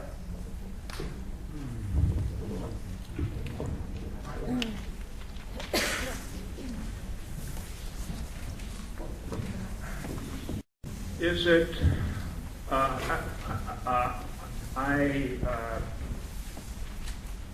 have a need for a perspective from you. Is it as doable in a relationship to practice nonviolent communication if your significant other is not in the know of that particular process? If you use nonviolent communication, the other person is always doing it. No, if I use nonviolent communication and the other person doesn't know about nonviolent, that doesn't matter. They don't have to know about it. If you use nonviolent communication, the person you're speaking with uses it perfectly. Because all you can receive from them is our feelings, needs, and requests.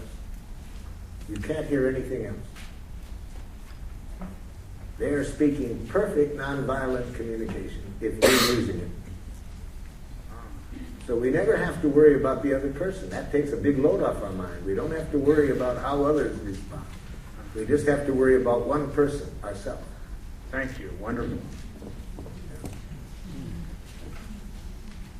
Thank you. We have a situation where I think that our needs or feelings are at permanent opposites, and I hope that we can resolve them.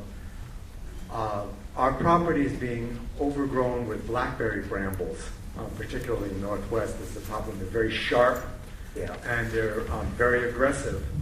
And for the past 5 years, I've tried to cut them back and take them out. Let's not get into the story. Yes. Let's just get to the communication. The communication problem is this.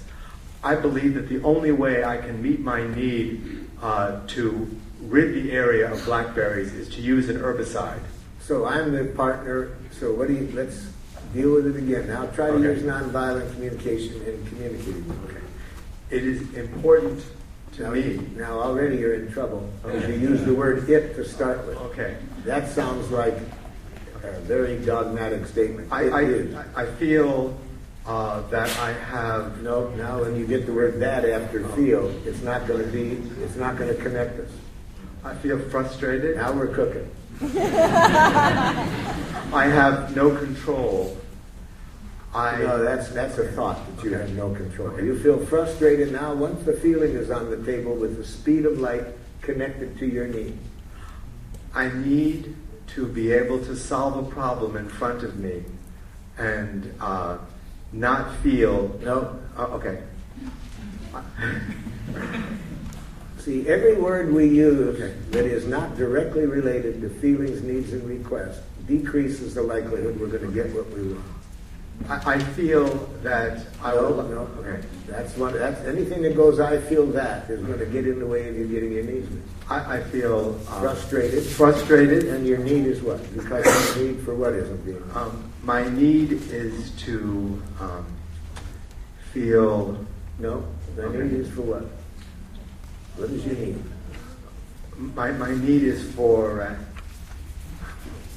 empathy, or not to be to feel safe in acting. My need is for safety. I need to feel safe that I can act, that I will still be loved after I act. I got you. So you need acceptance, unconditional acceptance. Yes, I need to be accepted and not be hated if I do something. Leave that out of there. Okay. Just see. Okay. The more words, the less understanding. Okay. Okay, and now once the unmet need is on the table with the speed of light to a present request. Please let me. No, let me is not doable. Okay. You can do whatever you want to do. Okay.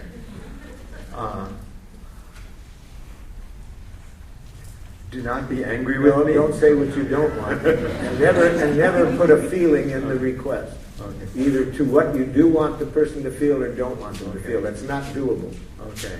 It's got to be a doable request.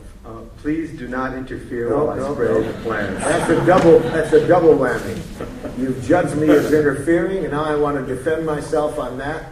That takes me away from hearing your needs. Okay. And you said what you don't want. We say what we do want in nonviolent communication. If you want to say don't want after the do want, fine. Like, I'd like you to do this rather than this. But we never just say the don't want. Okay. I'd like you to appreciate. No, not doable. Okay.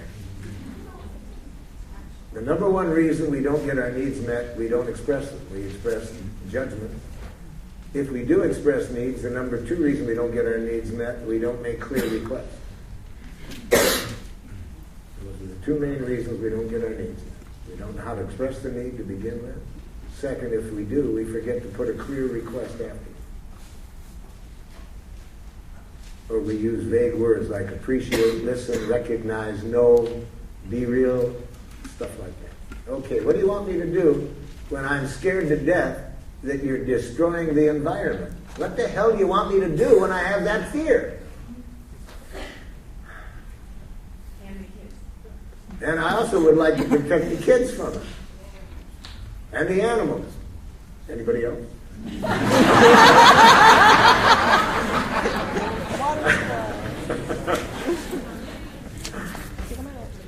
Get a goat. Or a shovel. I'd like to put the house on the market.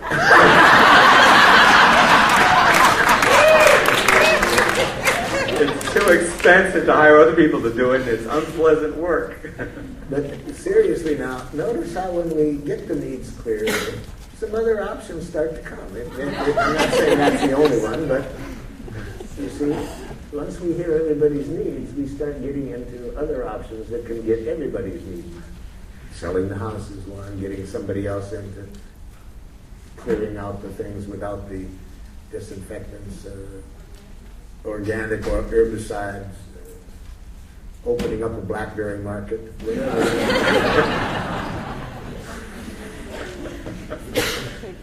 Yeah.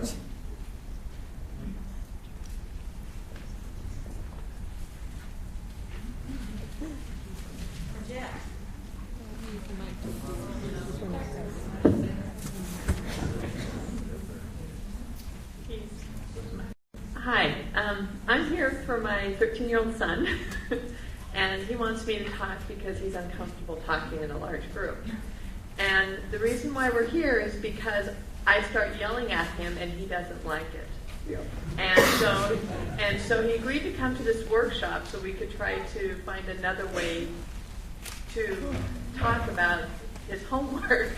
Okay, I'll be here.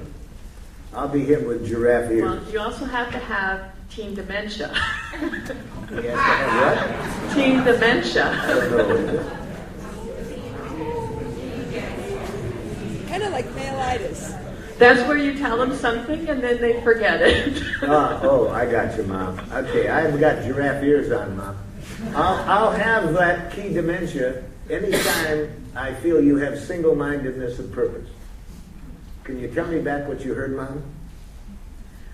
What I heard is that when I'm committed to making sure you pass your classes, yes, you're going to ignore me. Yes. And or worse. Well, it hasn't been worse yet, but I've thought of it. That's probably true. Yeah. We've had that Mom, conversation. Here's the dilemma for me, Mom. In my head, I know that it's because you love me and care for me. But those are the worst jackals, the ones that dominate you out of love.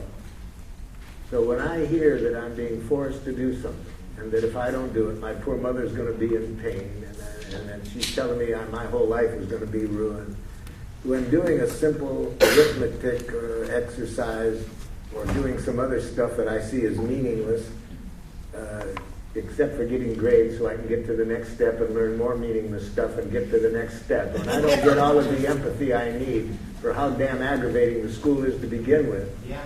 And then I have to deal with you so addicted to my safety and security. You getting it, Mom?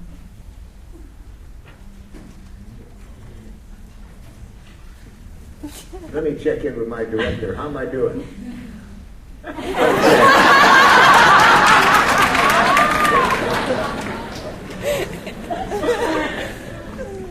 So, Mom, how do you feel about what I said? Well, I understand you're in a difficult position and you're still doing your homework.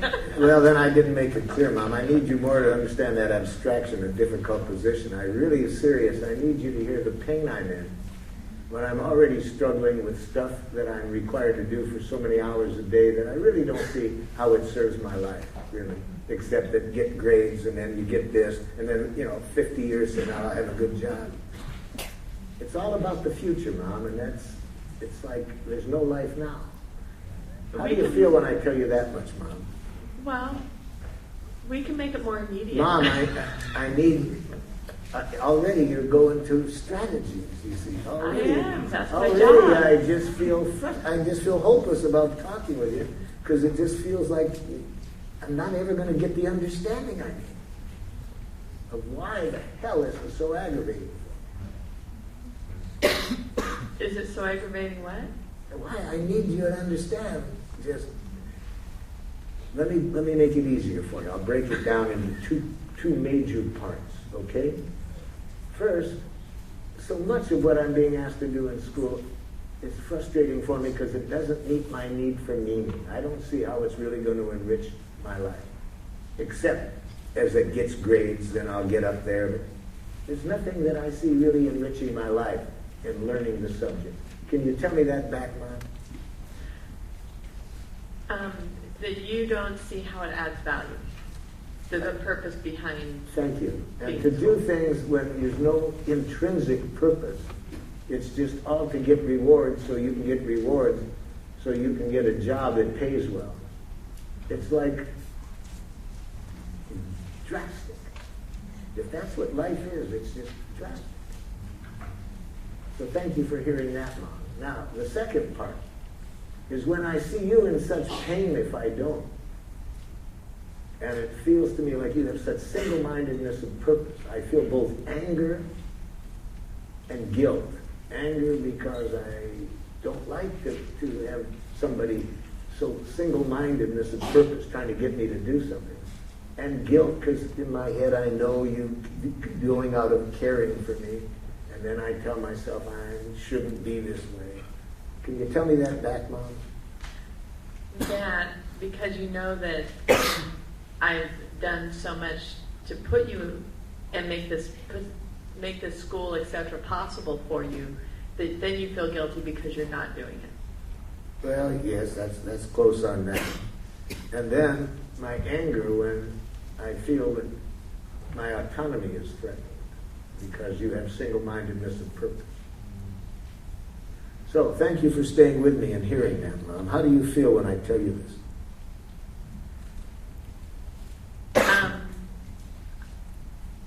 I wish life were different. That doesn't tell me how you feel. That tells me what you wish.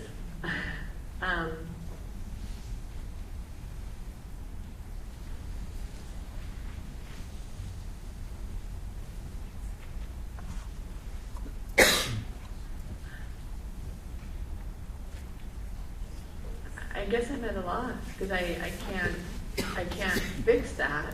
So you feel kind of powerless, Mom. And yet you still have to do it. It's a good thing I have giraffe ears on, Mom. Because any time I hear the word have to or should, you can almost bet I'm not going to do it. I'm going to prove to you, Mom, I don't have to do anything I don't choose to do. And be glad that I'm that way, Mom, because you don't want me to be a nice, dead person. You really think I have to do what authorities tell me? Do you really want that, Mom? To have that word have to in my head? Probably the worst thing that could be in my head, Mom, the thought that I have to do anything. What you mean by that, Mom, is you're scared to death of what might happen if I don't. Say that, Mom, I can see the caring.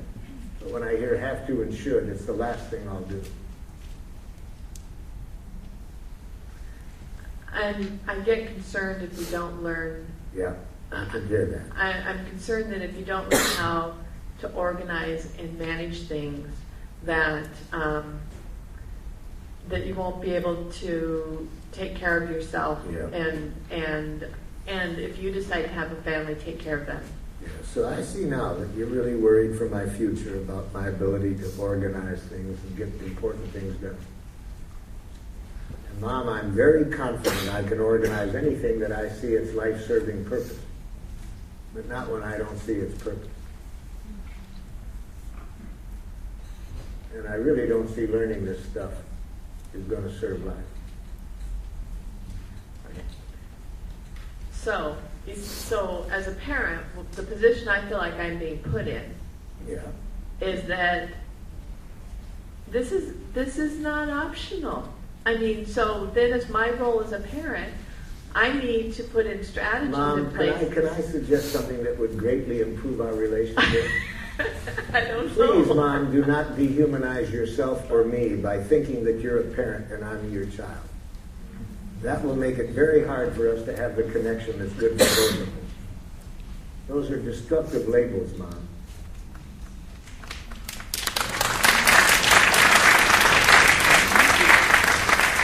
In our society, that puts you in the role of a cop, and that puts me in the role of a slave, the way those terms are defined. So let's use those terms for shorthand, expressions. We talk to somebody else, I have 3 children. But when we talk to each other, let's not see a parent and a child. Let's have the same quality of connection we would hope we have with anybody that we respect. How do you feel when I tell you that, Mom? I have a responsibility, and so let me cut through that jackal thinking, Mom, and see if I can hear your feelings. I have a responsibility is vague, abstract jackal thinking, Mom. If I'm hearing you, you're saying you feel scared what I'm saying because you really want to contribute to my well-being in any way you can. Is that what you mean?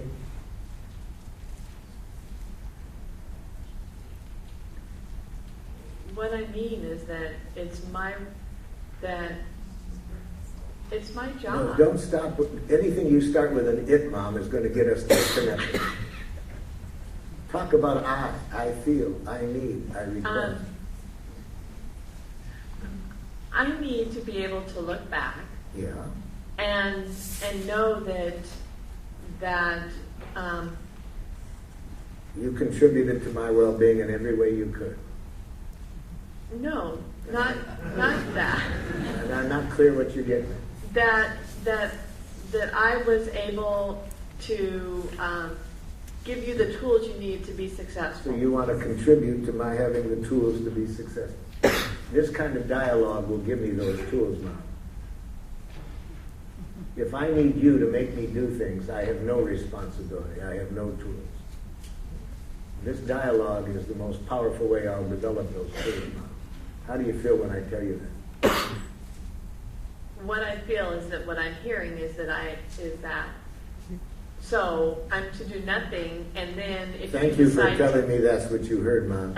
I can see I didn't make myself clear. Notice I didn't say, that isn't what I said. Okay, so I said, thank you for telling me that's what you heard, Mom. I can see I didn't make myself clear. I'm saying that the most helpful thing to help me develop myself, my tools, and so forth, is this dialogue, not you taking responsibility for my actions. You can't control me, Mom. I agree, you get to make your own choices. So therefore, what can consequences. help me most is to benefit from your expertise. You've lived longer, you know things. That will come out more in this kind of dialogue. But if I see you as trying to get me to behave in a certain way, I'll resist even your wisdom. How do you feel when I tell you that, Mom? How I feel is that this sounds really great in theory. No, Mom, that doesn't tell me what you feel. That's a thought. I feel pretty frustrated. Okay, Mom, that answered my question. And what's your need, Mom, that isn't being met? Pardon? What's the need that goes with the frustration? I need the homework to be completed. We're back to ground one, Mom. Back to single-mindedness and purpose. As long as that's your objective, Mom, I'll resist it. As long as that's unless I have giraffe ears, then I can just hear how scared you are and how you've got yourself all mixed up over what your responsibilities are as a parent. And then I might be able to figure out whether I want to do it or not. But if I don't have the giraffe ears on and I think you have single-mindedness of purpose to get me to do the homework, it's the last thing I'll do. Okay. How do you feel though, Mom, right now? I feel this is like a 5-year process here. And there isn't a solution that's going Mom, to you happen should have today. gone to Marshall's training earlier. He would have told you the secret to happiness is not to have children.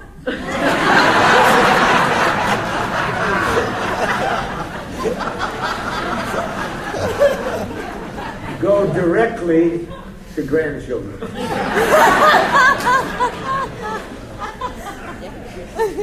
When I went through this with my son, his age, oh, it was painful because I lived in a society that said children have to go to school. And even though everything my son said made sense to me about when he told me how they were teaching him and what they were teaching him, I felt like you did, but you have to, and I had to stop and listen. And we resolved it. He didn't go to school. Now he's a professor of Spanish at the University of California. He didn't go to school. He learned other things during that time. He learned how to speak Spanish because his friends spoke Spanish. He's a professor of Spanish now. He didn't learn that in school. He did the same thing with Bill. He's in college now. Yeah. But we had to go to the judge because, yes, the law did say you have to go to school until you're 16. So we went before the judge. And as we drove down there, I said, now, if ever you have giraffe ears, make sure you have them on with the judge. Because we don't want to see an enemy image. He's just, here his need is to protect children. He means well. And he feels that it would really help children to have schooling. So I was very pleased with how my son put giraffe ears on and empathized with the judge, although poor judge I could just see he didn't know what to do because he has 2 categories. Delinquent, you put him in one institution, or emotionally disturbed, you put him in another. Or the parent is somehow screwed up, you put them in jail. So he was just very confused. And finally he said to me, well, okay, if you want to ruin your son's life, that's your business. Yes. I am fearful that younger children will not have the patience to hear the giraffe talk. You have a concern that younger children will not have the patience to hear the giraffe talk. Right, and that they might just take a shortcut or go through the motions and kind of read it, kind of play it out as a script. So I'm curious, how, and is there any shortcuts that they can? I find that 4-year-olds learn this process much faster than adults, and much deeper, at a much deeper level. I have experienced that too, but some of them are just doing the motions. Yeah, but I get the same with adults. True. So then it's real test in sharing this to make sure that people have the purpose of it in mind. And that's not easy to get across to most people. That's why I keep repeating the purpose is not to get people to do what you want, but to create the quality of connection that everybody's needs get met. That is a radically different story than most of us have been taught. We have been taught there's a right and a wrong way to do everything. The authorities know what's right. If you want to make it in this world, you have to do what the authorities say is right. That's the story we've lived under. So now this is a radical paradigm shift. But I find 4-year-olds get it easier than the adults. Excuse me, I'd like to jump in here just a second, Marshall. Where are you? I see you. Right here. Right here. We did promise people a break, and I am torn by the intense discussion that I'm enjoying very much, and I see that other people are, and the need for people to maybe take a stretch break.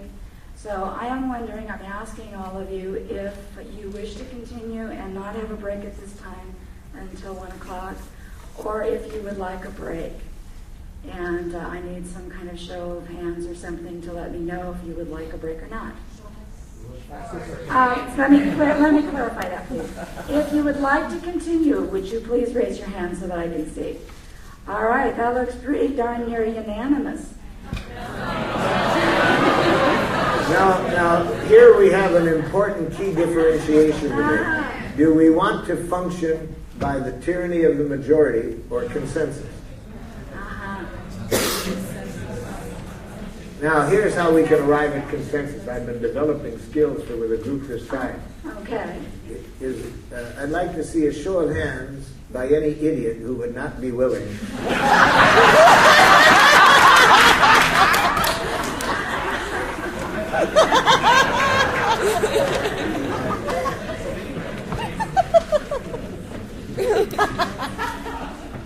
Seriously, if we say, I'd like to see a show of hands, and then we think that because 51% would be willing, that's what I call the tyranny of the majority.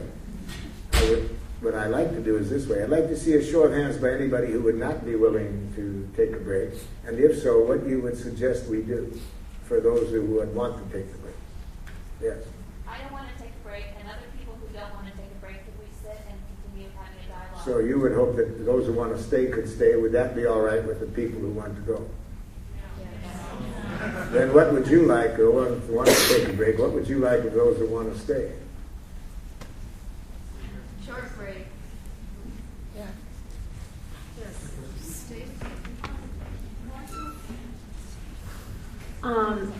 I love your music.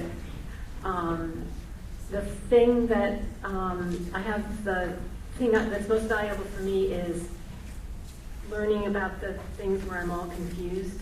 And like your music is like a warm fuzzy, and I love it. But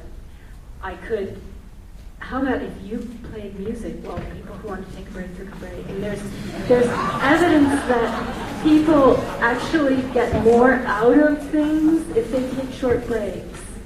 And So is anybody uncomfortable with that? A show of hands. Anybody uncomfortable that during the break I do some music?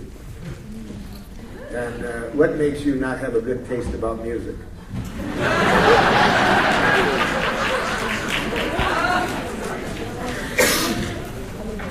I'm striving to get the consensus here. How about that we take a 5-minute break, and I'll start in again in 5 minutes, even if I'm the only one here.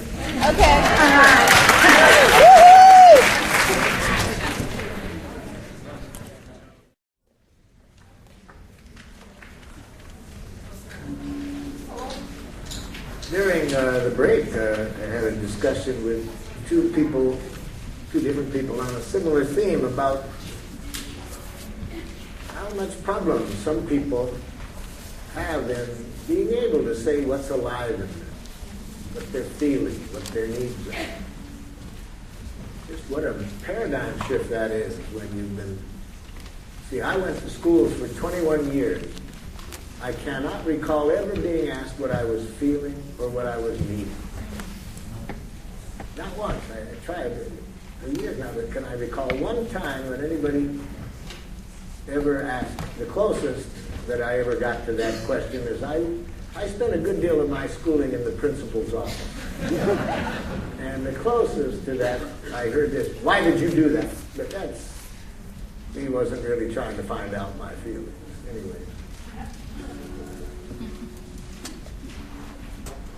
So what a big chore it is. Well, a woman that came to my training, she was not able to express her feelings. She saw how her family wasn't able to. Oh, was it scary for her to think of expressing feelings. It just wasn't done in her family. When she started to do it, she saw what a different world it was to be in touch with life within herself, and she wrote this song called Good Morning Pain. Good morning, pain. I never thought I'd welcome you again. I never thought I'd long for you and search for you in vain. But when you went away, I walked the desert with no rain.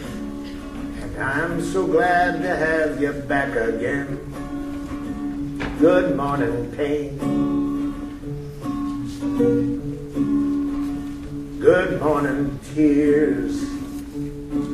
I never thought I'd long for you to rise. I never thought I'd miss your misery blurring in my eyes. But when you ceased to flow, the springs of joy also went dry. And I'm so glad to hang my head and cry. Good morning, tears. Good morning, love. I had to learn you never come alone. And when I shut out hurting, something in me turns to stone. Be in touch with tenderness, I bear my blood and bone. And I'm so glad to have you back again. Good morning, pain. Good morning, joy. Good morning, love.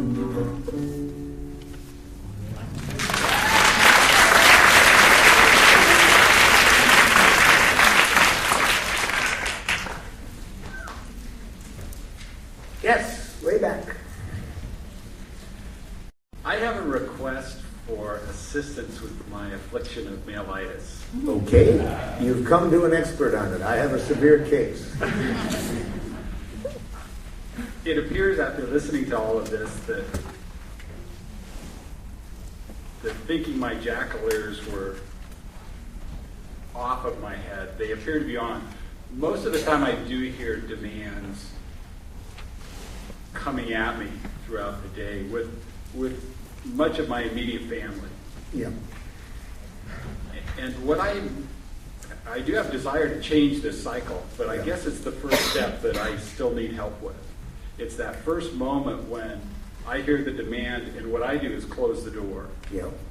And so I just need help with that first step. For me, I have to give myself empathy, self-empathy.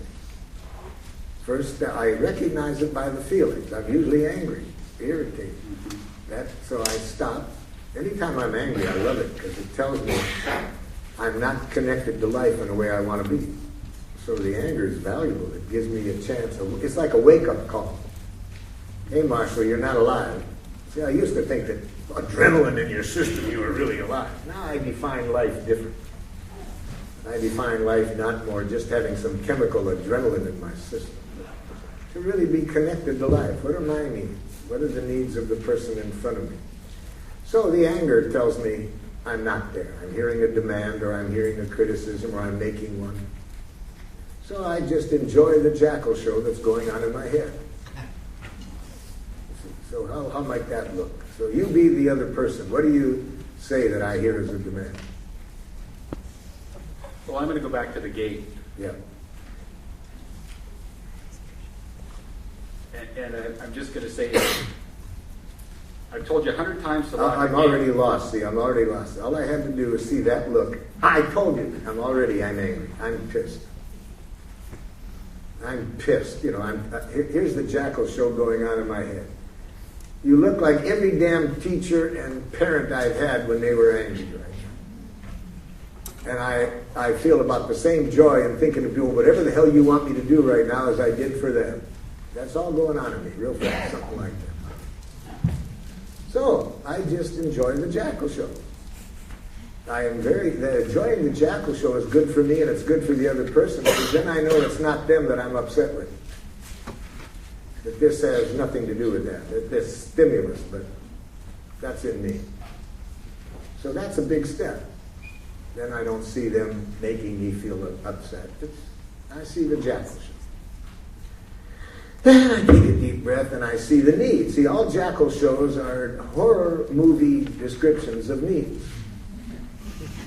So after I've enjoyed the horror show, I see the beautiful need behind it all. Oh my gosh, I have a desire to do things when I choose to do it and not when I feel forced to do it, not when I feel the person is going to cut off love if I don't do it, they're going to punish me if I don't do it. Then I can empathize with the other person. So you're feeling kind of desperate of what you need to do to get your needs met. I can see the beauty in their needs now. And I'm much more likely to do it. Does that answer your question?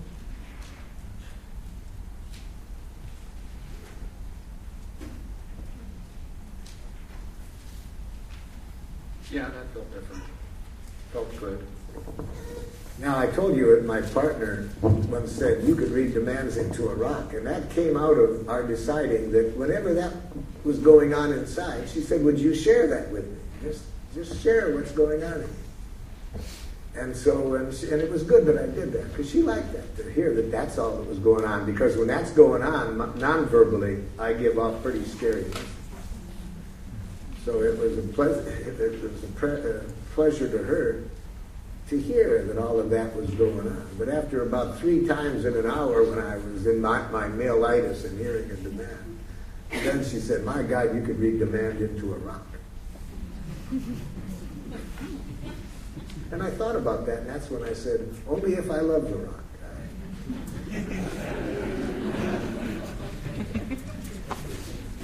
Yeah. You want to get your mic? What?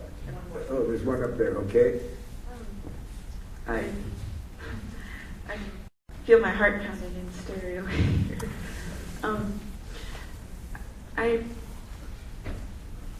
My partner, I really want for him and my family, for there to be a connection growing between. Yeah. That feels like a need. I think I'm missing something. I think I'm not separating. I keep getting angry. I make my requests, and he. Well, let me be him. I think we'll get at it quicker. Okay. I'll have giraffe ears on. What could I do to make life more wonderful for you? I know it's hard for you to trust that I'm really sincere in asking that question. I really mean it. What could I do to make life more wonderful for you? I would appreciate your willingness to come over every once in a while and just spend time with my family, with my parents and my sisters. It would make it easier for me to do that if before you made the request I heard what need of yours would be met. It's the need that makes giving juicy. If you hear the request without the need, it's barren at best and a demand at worst. Integration? Well, maybe that's, if you can see, all human beings have the same needs. So when we can really use a language that can connect people with our needs, it makes the giving more fun. But if we don't see the need that's being met, if it's just a request, it doesn't make it joyful to give. So Integration, I'm not sure exactly. Okay, well, I'm not sure what's behind. I'm wanting. Sounds like you really want. I got giraffe ears, so I'll help you. It sounds like you have a need for harmony, amongst the people that you care for the most. Am I understanding that? Yeah, that seems like that fits. So that's your need. So you really have a need for harmony. That would mean an awful lot to you, and it's very painful when you don't feel that harmony. Am I hearing you correctly? Mm-hmm. I got you. So that's why you'd like to know if I'd like to come over and be with you, with your family. Yeah. I'll need some empathy first, because I feel very uncomfortable around your family. My need for acceptance doesn't get met when I'm... You said that. I've said that. And so it's really terrifying for me to be there. How do you feel when I tell you this? I want that too. I want both sides. I want there to be acceptance.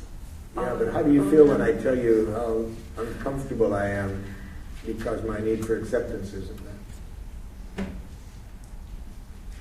I think sadness. Yeah. When I see how sad you are and how deeply you want this, I'm quite open now to trying to figure out how to deal with my fear, because I want to contribute to you getting your need met. And I also want harmony with your family. I want to get over my fear of this acceptance.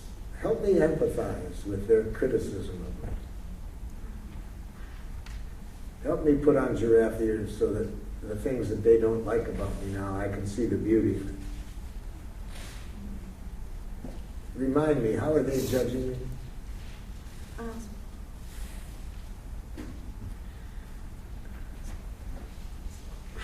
Well, I don't. Without going into too much detail. No, I don't need to detail. I just need to know what they just remind me of the judgments they make of me that I'm afraid of. I've heard you say you're afraid that you won't ever be forgiven. Yeah. Okay. So, yeah, I see. They need empathy for their fear of what I did. They're still needing some empathy for that, and reassurance that I've learned from that. Is that what you mean? Yeah, and I'm still needing empathy for how painful it is that people see me. They don't forgive me for that.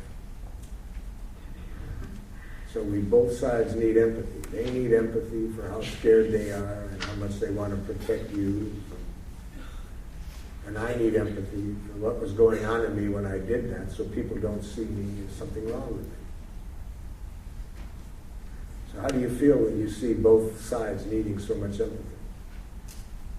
I think overwhelmed. Overwhelmed, yeah.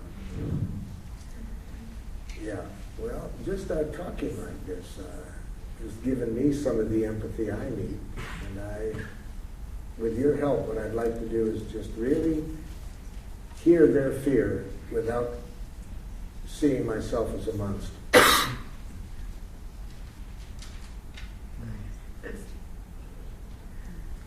It's hard for me to believe that. That I can really get that possible. empathy.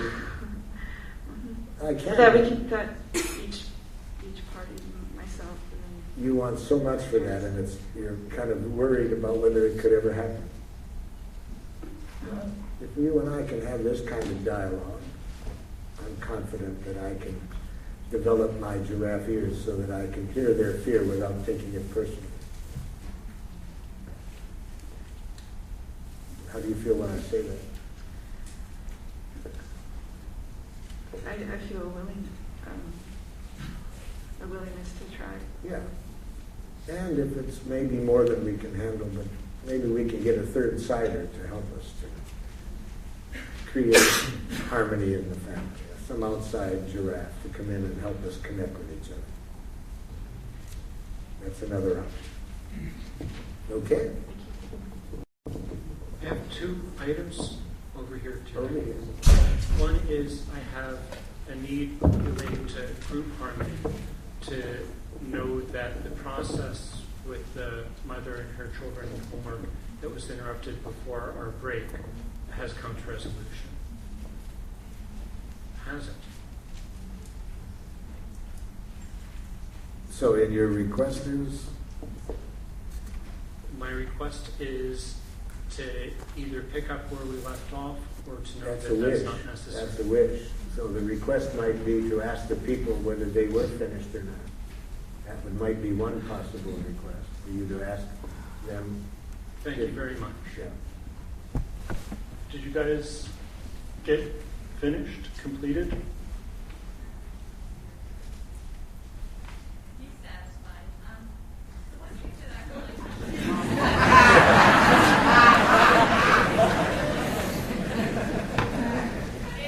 Frankly, I want to share that having the whole audience laughing while we're in process was, from my perspective, pretty disrespectful. Because what it felt like is it felt like the whole audience was judging me as wrong. And I want to share that I don't appreciate that. And also that this is a process that is, people don't change overnight. So to expect that I should do something differently because that's how you think I should do it is unkind. So that's the feedback I'd like to hear. So, if I'm hearing you correctly, it's very painful when your need for understanding and respect wasn't met by the clapping. Is that accurate?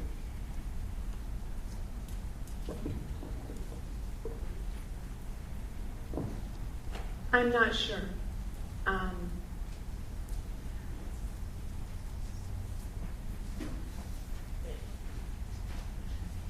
It's like this is an experience between the two of us, and I happen to open it up, and by doing that, then to have to be treated that way To treated what way? You heard the clapping as disrespectful. As judgmental. Yeah, and I would like you to tell me whether you would be open at the moment to hearing it in another way. I don't think so. Okay. Because I'm more concerned for you, because my confidence would be that if you heard what was behind the clapping, you would have felt good about it. But if you're not wanting to hear it now, I can understand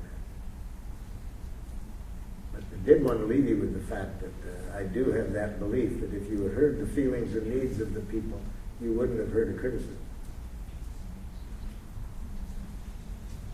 And now I feel like you're diminishing my response. Yes. And how could I have let you know my request, what my needs were, without you interpreting it as my diminishing you?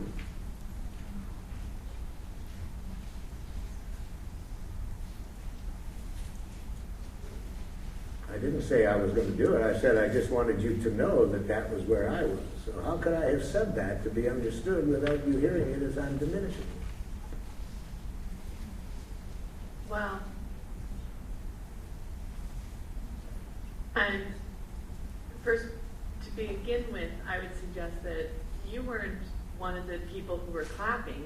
So for you to be saying that is an assumption that you know what these other people are feeling, which is I have a guess. I do have an assumption. You have one. You had an assumption, and I had one. Yes.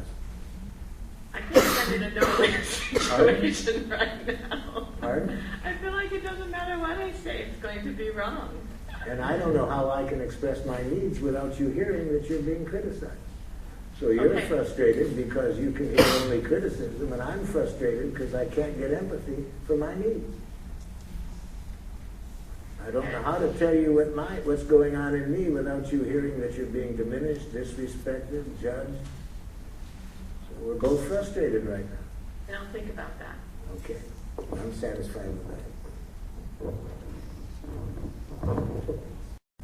One other thing, I have a need for clarity with respect to anger.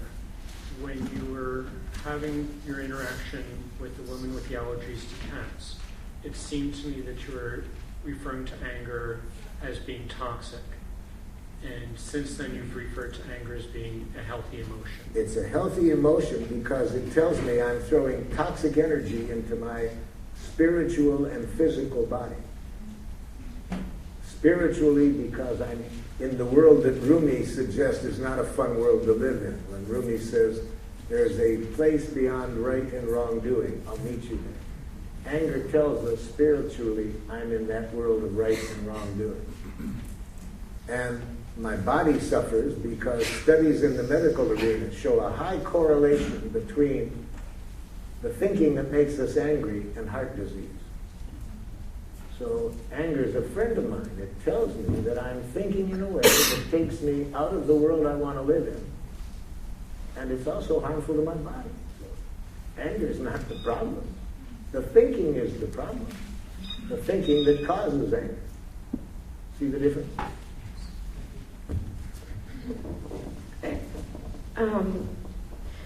I'm here on this side. I don't see you. You gotta raise your hand high. Right here. Hi. Okay.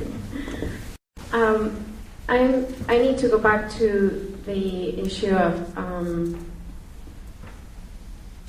when you're saying that if we communicate our needs, there's a joy that comes with that, and if the and other that person connection. receives it, if the other person receives your needs, you'll see the eyes of a child receiving a present from Santa Claus. Okay.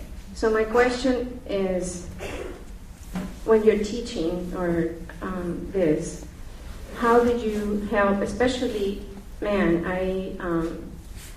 I'm seeing this a lot when I'm helping couples in men, just to accept, to receive the need. And I'm hearing, you have talked a lot about the man's disease. So, any recommendations about how to help receive the need? How do I deal with men who have trouble hearing needs as a gift? Yeah. I empathize with what goes on in them. When they feel the empathy, then they're open to learning how to deal with it differently. But if in any way they hear me judging them, they'll hear another demand. Because what I think what I'm seeing is that there is a lot of there's a generational issue of expecting that their needs are being met, but that they don't have to meet the other people's needs, and you have talked about that too. So. Not just a generational, but for 10,000 years. Yeah, exactly. Yeah. Many It's generations. A long time. That's exactly. Yeah.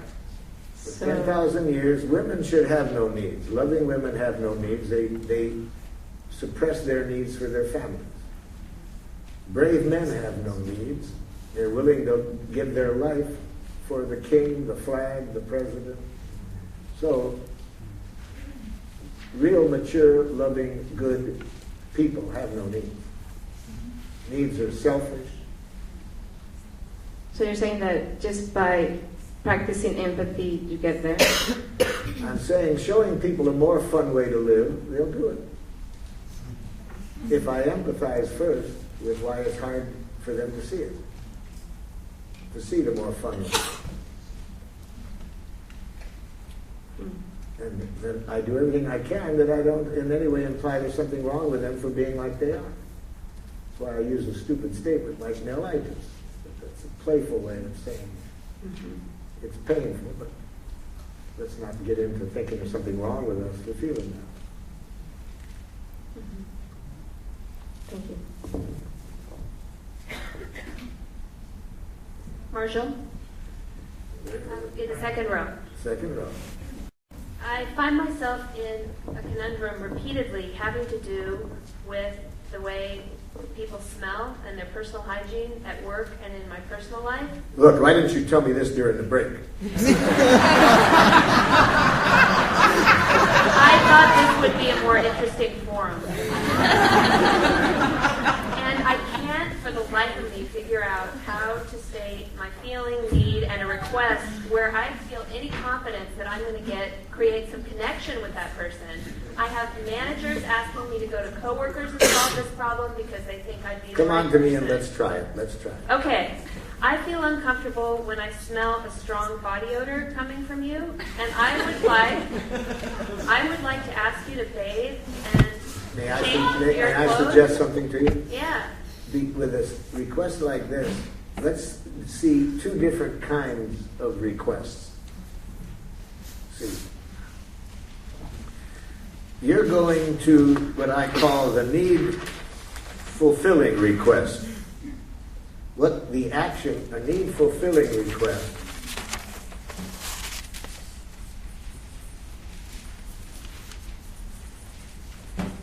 starts the way you did. I'd like you to tell me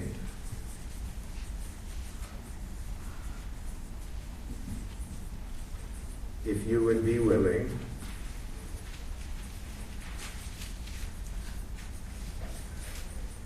to, and then you say, take a bath, whatever. So this is one kind of request. But I would suggest that we be conscious of perhaps the necessity, before we get to this kind of request, to get to a request that deals with the connection that exists at this moment between ourselves and the other person. See, remember I said nonviolent communication tries to create the quality of connection that allows people to fulfill each other's requests joyfully. But now, is the connection necessary? Is the connection there that will allow this to happen? And if I have some doubts about it, then before I make this request, I might make one of two requests. I'd like you to tell me what you heard me say so I can see if I made myself clear. Because if the person has heard any criticism, anything they do for me here, I'll pay for. Do you find sometimes there are issues, and maybe other people in this room as well, that make it very difficult as a person really wanting to have that compassionate connection to even bring up the dialogue to be able to discuss this? Well, if it is scary, it's not because we're afraid of the other person. We're afraid of how we will deal with their response. That's important to keep that separation.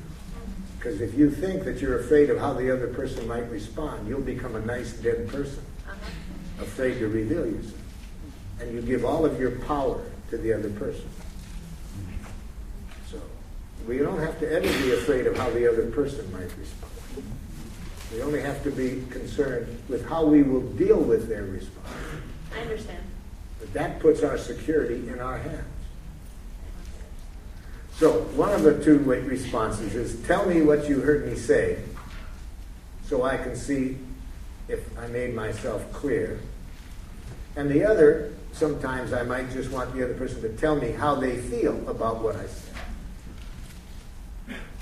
See, these two show me whether the connection is there to go here. Now sometimes I'm satisfied with this just from the nonverbal behavior. I don't see eyes like they heard a criticism or a demand. If I see already those eyes, then before I go here, I'll go here. So I would suggest here in this role play we're doing, go here. You see. So now what's your present request? You told me about your discomfort. I would like to ask you if to bathe and No, you're going up here. So I'm saying before you go there, check out what the connection is. What you've told me your needs. Now check out whether I heard what you said. So I've shared with you what my need is, and I'd like to know what you heard me say so I can understand. Okay, you heard me say I stink. Okay. What the hell else could I hear? You said it. It's very clear. You think I stink. I see you having strong emotional reaction to what I said. Do you want to tell me more about what you're feeling? Okay, I'm sorry. I'm sorry if I stink. I wonder. Now, tell me this in giraffe. Say this. Dummy, that isn't what I said. Say that in giraffe now. Dummy, that isn't what I said. That's what your damn jackal ears heard, but that isn't what I said. Say that message in giraffe. It makes me sad to hear that that's how you received my message. How could I have communicated with you so that you wouldn't have How felt could I have made my feelings and needs clear so you wouldn't hear it as a criticism? How could that I have made those feelings and needs clear without having you hear it as a criticism. What feelings and needs? The ones you just talked about? I didn't hear any feelings and needs. You said I stink. Would you be willing to hear my feeling and need again? Or Go ahead. Go ahead. I feel uncomfortable when I smell strong body odor coming from your body and clothes. Yeah. I feel nauseated. Yeah. And I would like... I noticed, now I haven't heard a need. I would like... See, it's the need that keeps the person from hearing. If they could hear the need. I need to ask you to bathe. No, that's... No. That's a strategy. That's a strategy. See, I didn't hear the need. I heard the discomfort. I need to feel comfortable when I'm around you so that I can enjoy our interaction. It said a need for comfort that isn't met when you feel that odor. Okay. Now, pull me by the ears to hear that, because that's a difficult message for a jackal-eared person to hear. Yeah. It's very hard for them to hear somebody's feelings and needs without hearing a criticism. They've been programmed to hear criticism. You see? So it's not easy. This seems like a simple little thing to hear that without hearing a criticism. But it's a radical paradigm shift. So pull me by the ear. Say, could you say that back? Could you let me know what you heard me say so that I can know if I did a good job communicating? You're uncomfortable when you find that odor, you're uncomfortable with the odor, and you have a real need to be comfortable when you're around me. That's exactly right. Thank you for hearing what I said. I'm feeling better about this interaction now. How are you feeling? I feel a lot of feelings inside. If I had giraffe ears on, I would say this. I feel sad because I want to contribute to your comfort around me in every way. I'm also feeling annoyed at myself because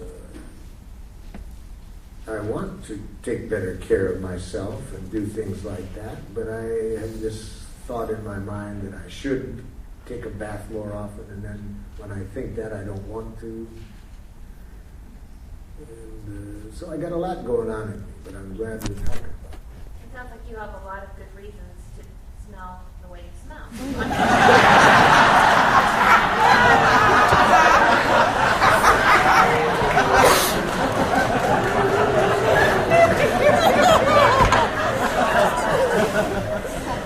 And I'm glad to see you laughing because that didn't come across. I didn't say what I said. I wish I'd said that differently. Maybe you can help me with that, but I feel satisfied in this moment. Thank you.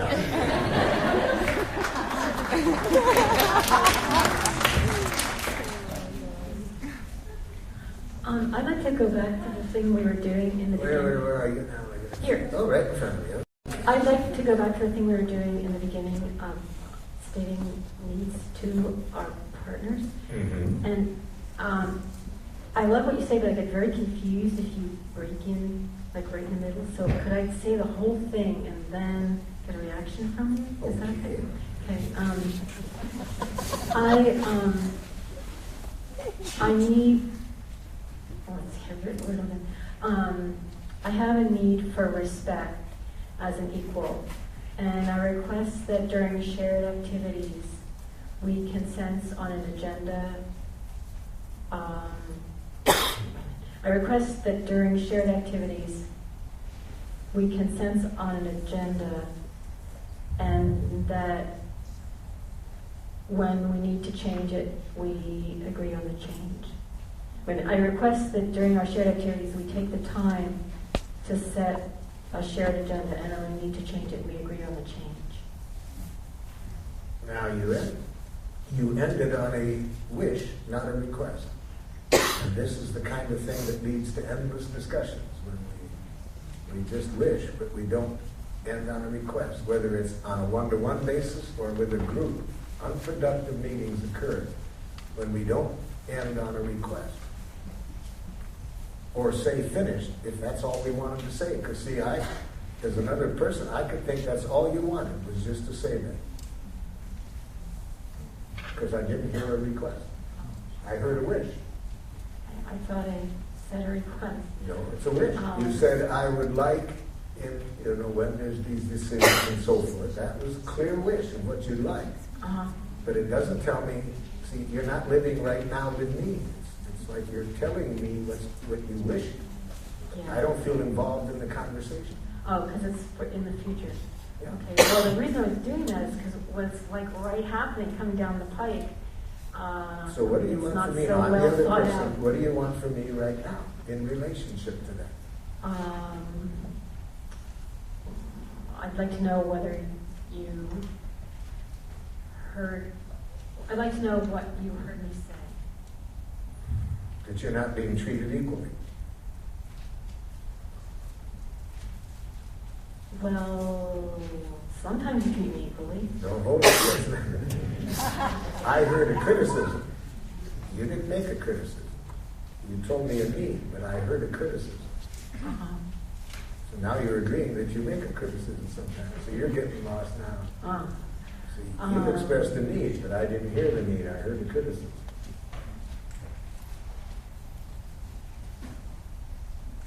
Well, usually I appreciate very much that you respect me. I guess that sounds like a criticism too. Now here's what I wanted you to say. I'd like you to hear a difference between my saying, you're not treating me equally, and my need for equality doesn't get met. Wow, I mean, it's like I can't even, I try to hear it, and it's like it won't go through my brain. Yes, and most of us are that way, because it's a big paradigm shift to hear a difference between a criticism and a need. Okay, I need for you to say that again, because Okay. I I'm not saying that you are behaving in a disrespectful way or you're not respecting me. I'm saying my need for respect doesn't get met when that happens. Well, I mean, it's like I don't understand what you're saying. Yeah. Yes, I Most maybe I'm too much of a don't. Most beginner. people don't. But If your brain has been programmed to hear criticism, it's a paradigm shift to hear the difference between criticism and needs. So that's why it's so critical if we really want to live this way, that we be conscious of how many people are not going to be able to hear feelings and needs no matter how clearly you express them. And the more you ask people to tell you back what they've heard, the more you will continue to do it, because you'll see how rarely we get understood when we speak a language of the heart in a world in which people have been programmed to speak jackal. yeah, and that's exactly what's going on, because he's totally, I mean, he's so well-intentioned, and, I can see it's cultural conditioning. So now if I had giraffe ears, I would have said this back to you. I would have said, so your need for equality would be met better if if I were to involve you in this decision. Yes, and involve me as an equal. Pardon? As an equal, and So you have a need for equality. Well, I mean, Your the person need can for be equality. involved. Now, when you say treated as an equal, that gets out of need language. And it leads me to think that if your need doesn't get met, you're going to interpret me as not treating you as an equal. And if I think you interpret me as not treating you as an equal, I have no joy in giving to you. I have no joy in meeting your need for equality. To whatever degree I hear anything that sounds like an interpretation, it takes away the joy of giving to you.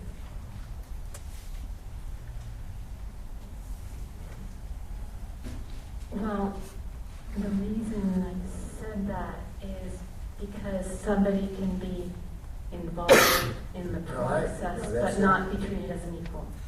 No, you're getting now into an intellectual discussion of that. I want you just to know how to stay with your needs. Okay. My need for equality would be better met if you did this. That's a need and a request. Okay.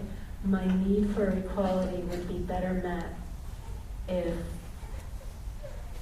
we participated 50-50 in setting the agenda, or if we consented on setting the agenda, And So that if would you be time goes by, willing to do that? Would you be willing? Yeah, and as time goes by, we update the agenda when we need to. Would you be willing to do that? Okay.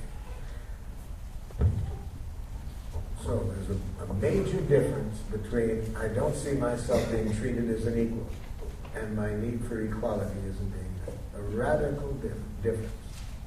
And there's very few people that can hear a difference when they're on the receiving end.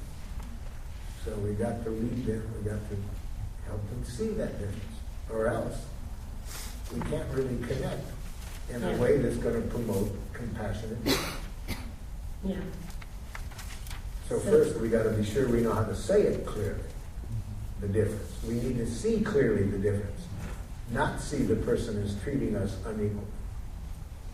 We got to be really focused on our need that isn't met. Know how to say it, but then also be conscious that that other person may not be able to hear it. So we got to check it out. Are you waiting for a balance with the microphone? And what's your request? I'm requesting that maybe somebody up here stay up here for the people that are up here, and then maybe somebody focuses on the other. Thank you. I'm enjoying your clear request. My request is that in order to provide that, meet that need, is for people to make visible and maybe we recognize the person. I would like not to be me recognized. I would like not to get involved in that. I don't see their hands as well as I think you do. So when we tried that the other day, I found out there were some people who told me they had their hands up. I just didn't see it. Well, I feel at a loss about how to. Where is the speaker? Oh. I feel at a loss about how to communicate with somebody who may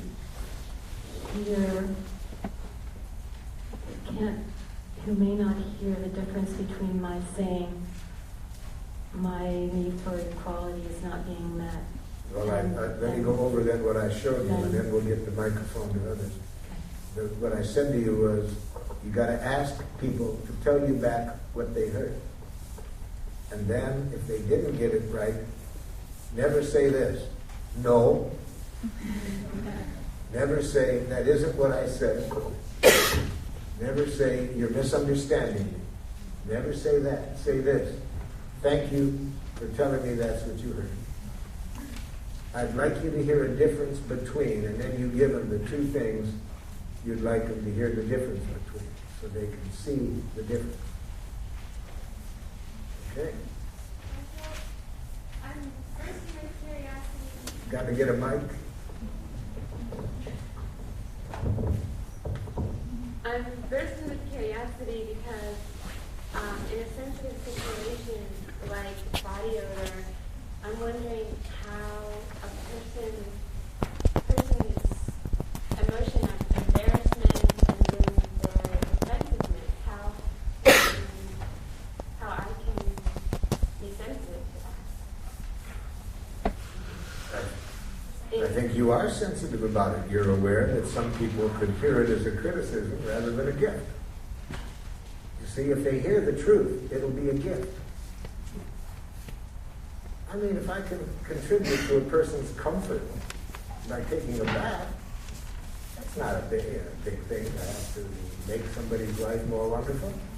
That's only not a gift if I distort it and hear a criticism. So, why would that not be a gift to tell somebody that you would enjoy the connection better if they took a bath? It would only not be a gift if they heard a criticism. Okay, so then we have to make sure they heard the gift rather than a criticism or a demand. Is that dealing with your issue? And I'm wondering if somehow when you're bringing up a sensitive subject and it's clear that the person who has the issue is uncomfortable asking it, and so therefore it can come across as harsh. Then this is very important. If you're scared about bringing it up, say that. because unexpressed fear will almost always be heard as aggression. Say, I want to say something to you now, and I'm scared to death of it in any way being heard as a criticism, because I'm not wanting to make a criticism. So, would you tell me quickly if you hear any criticism? So if the person knows that's what's the intensity behind that fear, then I think they're less likely to hear aggression in what I'm doing. Hello, Marshall. My name's Barbara. I would like to express to our 17-year-old son, who's in his senior year and uncertain about his future, and I know he knows I'm terribly worried about that, and I've had a single-minded purpose about him creating plans. And I would like to practice with you a way to express to him my trust of his future choices when I am connected with him, when he's sharing what's going on with him. Don't say it, Mom. I'm the son with giraffe ears. Gabriel, I've been worried because of my need to connect with you.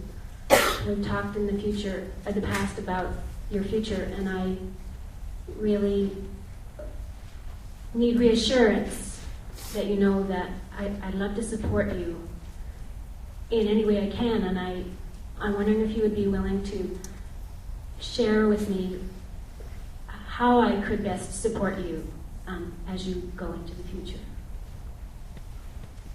Could you give me more clarity, Mom, about what are you wanting me to say? What are you worried about more specifically? I'm worried that you don't feel our support for you. So you want to know whether I feel any... yes.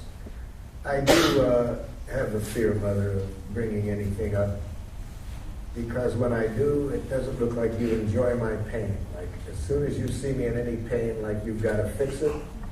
And then I feel, if I don't have my giraffe ears on, I feel that it causes pain for you, and then I feel in double pain than I had to begin with. Could you tell me back what you heard me say, Mom? I'm hearing you say, Gabe, that when you want to express how you're feeling, that you hear or see pain, and that is not helping you express that. And then you not only hear, I not only see pain, but then it looks like you are in a frenzy until you can figure out a way to fix things. So I'm not meeting your need for respect about your choices because you see that I'm worried? No, you're not meeting my need for you to enjoy my pain. You would like me to enjoy your pain? Yes. As that weird guy Marshall refers to empathy. That's how he describes empathic connection. I need empathic. I would like you to tattoo on your hand, Mother, empathic connection before advice. Empathic connection before fixing in any way. So you are really needing empathy and understanding. And if you feel that empathy and understanding, there may be a way for us to jointly strategize. Yes, thank you. And then I would like you, before you ever offer me any advice, I would like you to receive a request in writing from me, signed by a lawyer. That's what I want. That seems a little dramatic, Gabriel. I'm wondering what your need is. What need of yours would be met by that request? For you to check with me what I want after the empathy, before assuming that I want advice or to be fixed or so forth. So you, once I feel that, once that empathy has been shared with you, you would like me to check to see that. With what Marshall calls, I would like you to check then for my post-empathy request, because after people get empathy, there's usually something else they want, and it's seldom advice. So you'd like me to check in with you about what your needs might be after you received empathy, and not to assume that it's advice. Thank you. How do you feel when I tell you this? I am grateful for you sharing this with me, and I'm still worried that I will fall back into old patterns that have made you feel unsupported in the past. Then I could still deal with that even better, Mom, if before you jump in and give me the advice, you tell me your feelings and needs. So you would like to know what my feelings Yes, and needs when are you- before I give advice? If you were to say something like this, when I hear you, I get real scared, and I just have a strong need to protect you in some way. If you just told me that feeling and need, rather than acting on it, just to tell me that that's going on in you, and ask for me to tell you what I've heard you say, so then I can hear the connection. And then if you want to give me advice, get my permission for it. So say, there are some things, Gabriel, that I really am confident that if you do it would make things easier for you. Would you be willing to hear them now? So if I saw the pain in you behind that advice, and then you got you checked out to see if that's what I wanted. After the empathy, keep in mind. After I get the empathy. Then if you have that need, then I can probably hear that. So I would like to make sure that I've heard you correctly. Yeah. Can I repeat that, Please what I do. think I've heard Thank you you, say? Mom. Yes. I'm hearing you say that you would like to receive first empathy. That's when I first. And understanding. Yeah. And then to check what you might be needing after you've received empathy. Thank you. Yeah. And then thirdly, ask you if you would like to strategize or if I can offer. Now let me make that third thing a little clearer. I'm Yes. saying that if you're in too much pain, really, to give me the empathy, you're just bursting over with something that you feel that if I knew about it, it would make my life better.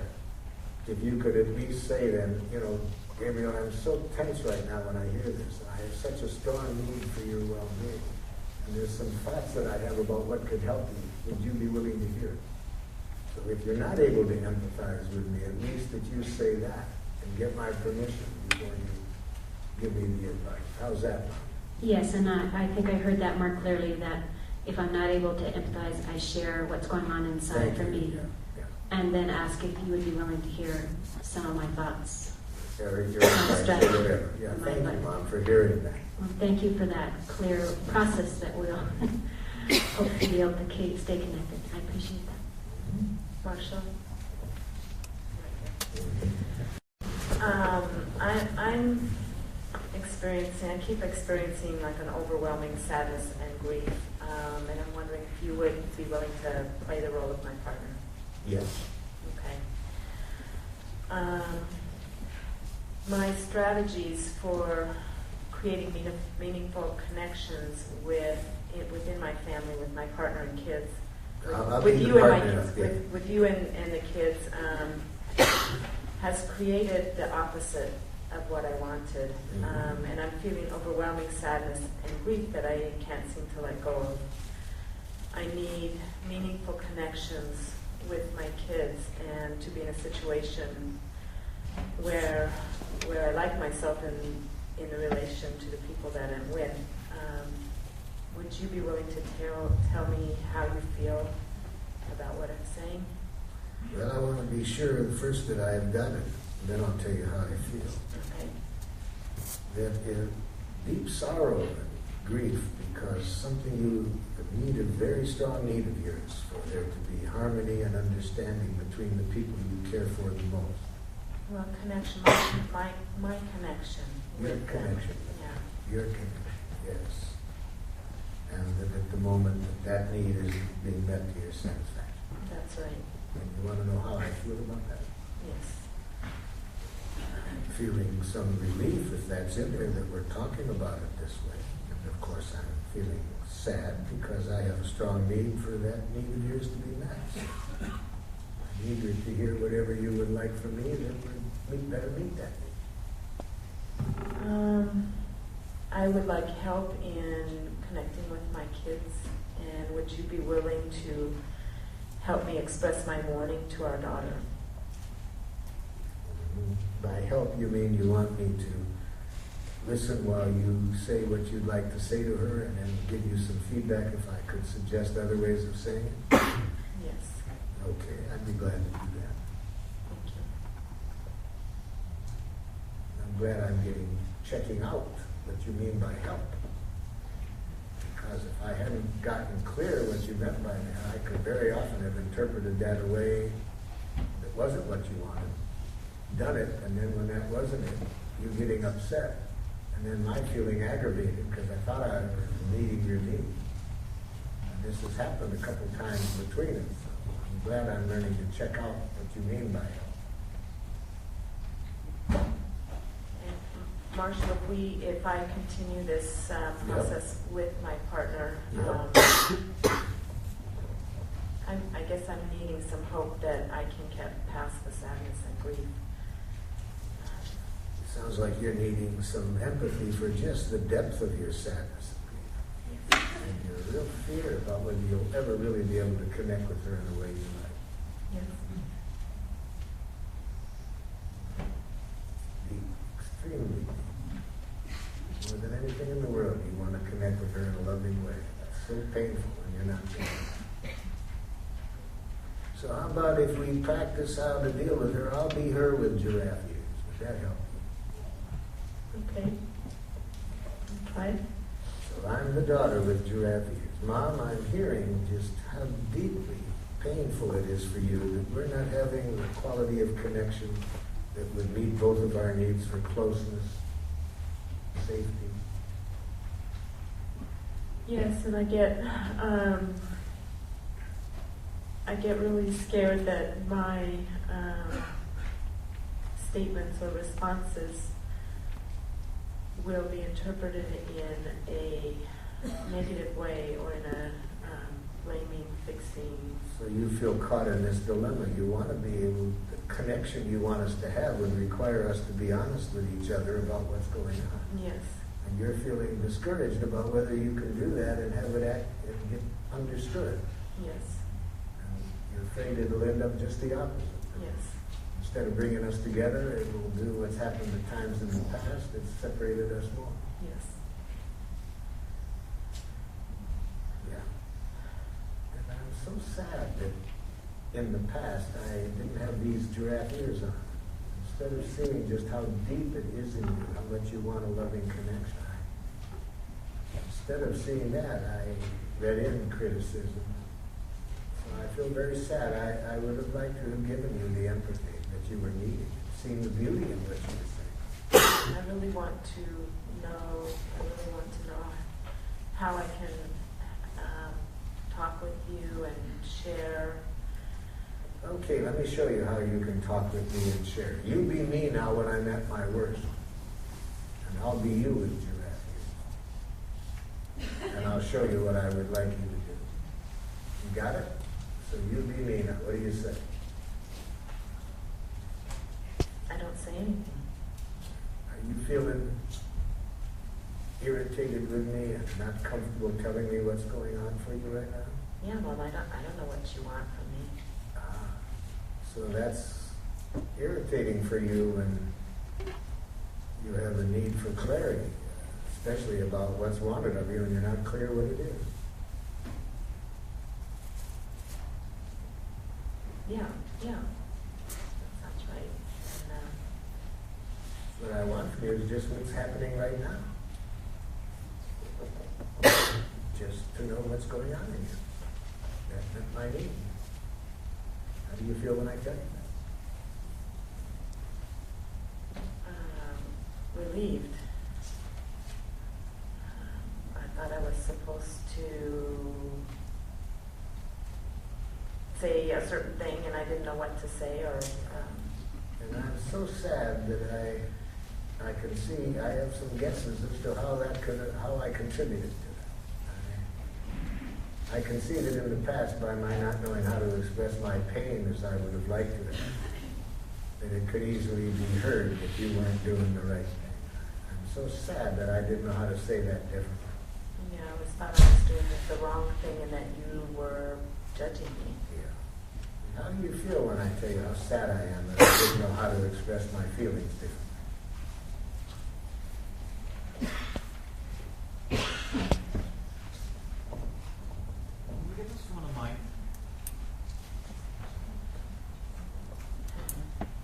Are you done?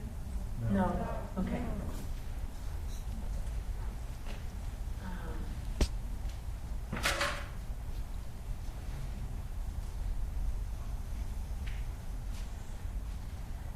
Can you tell me again what it is you'd like from me? Just to know how you feel right now when I tell you about this depth of sadness that I would have liked to have expressed myself differently. Well, I still feel a little confused about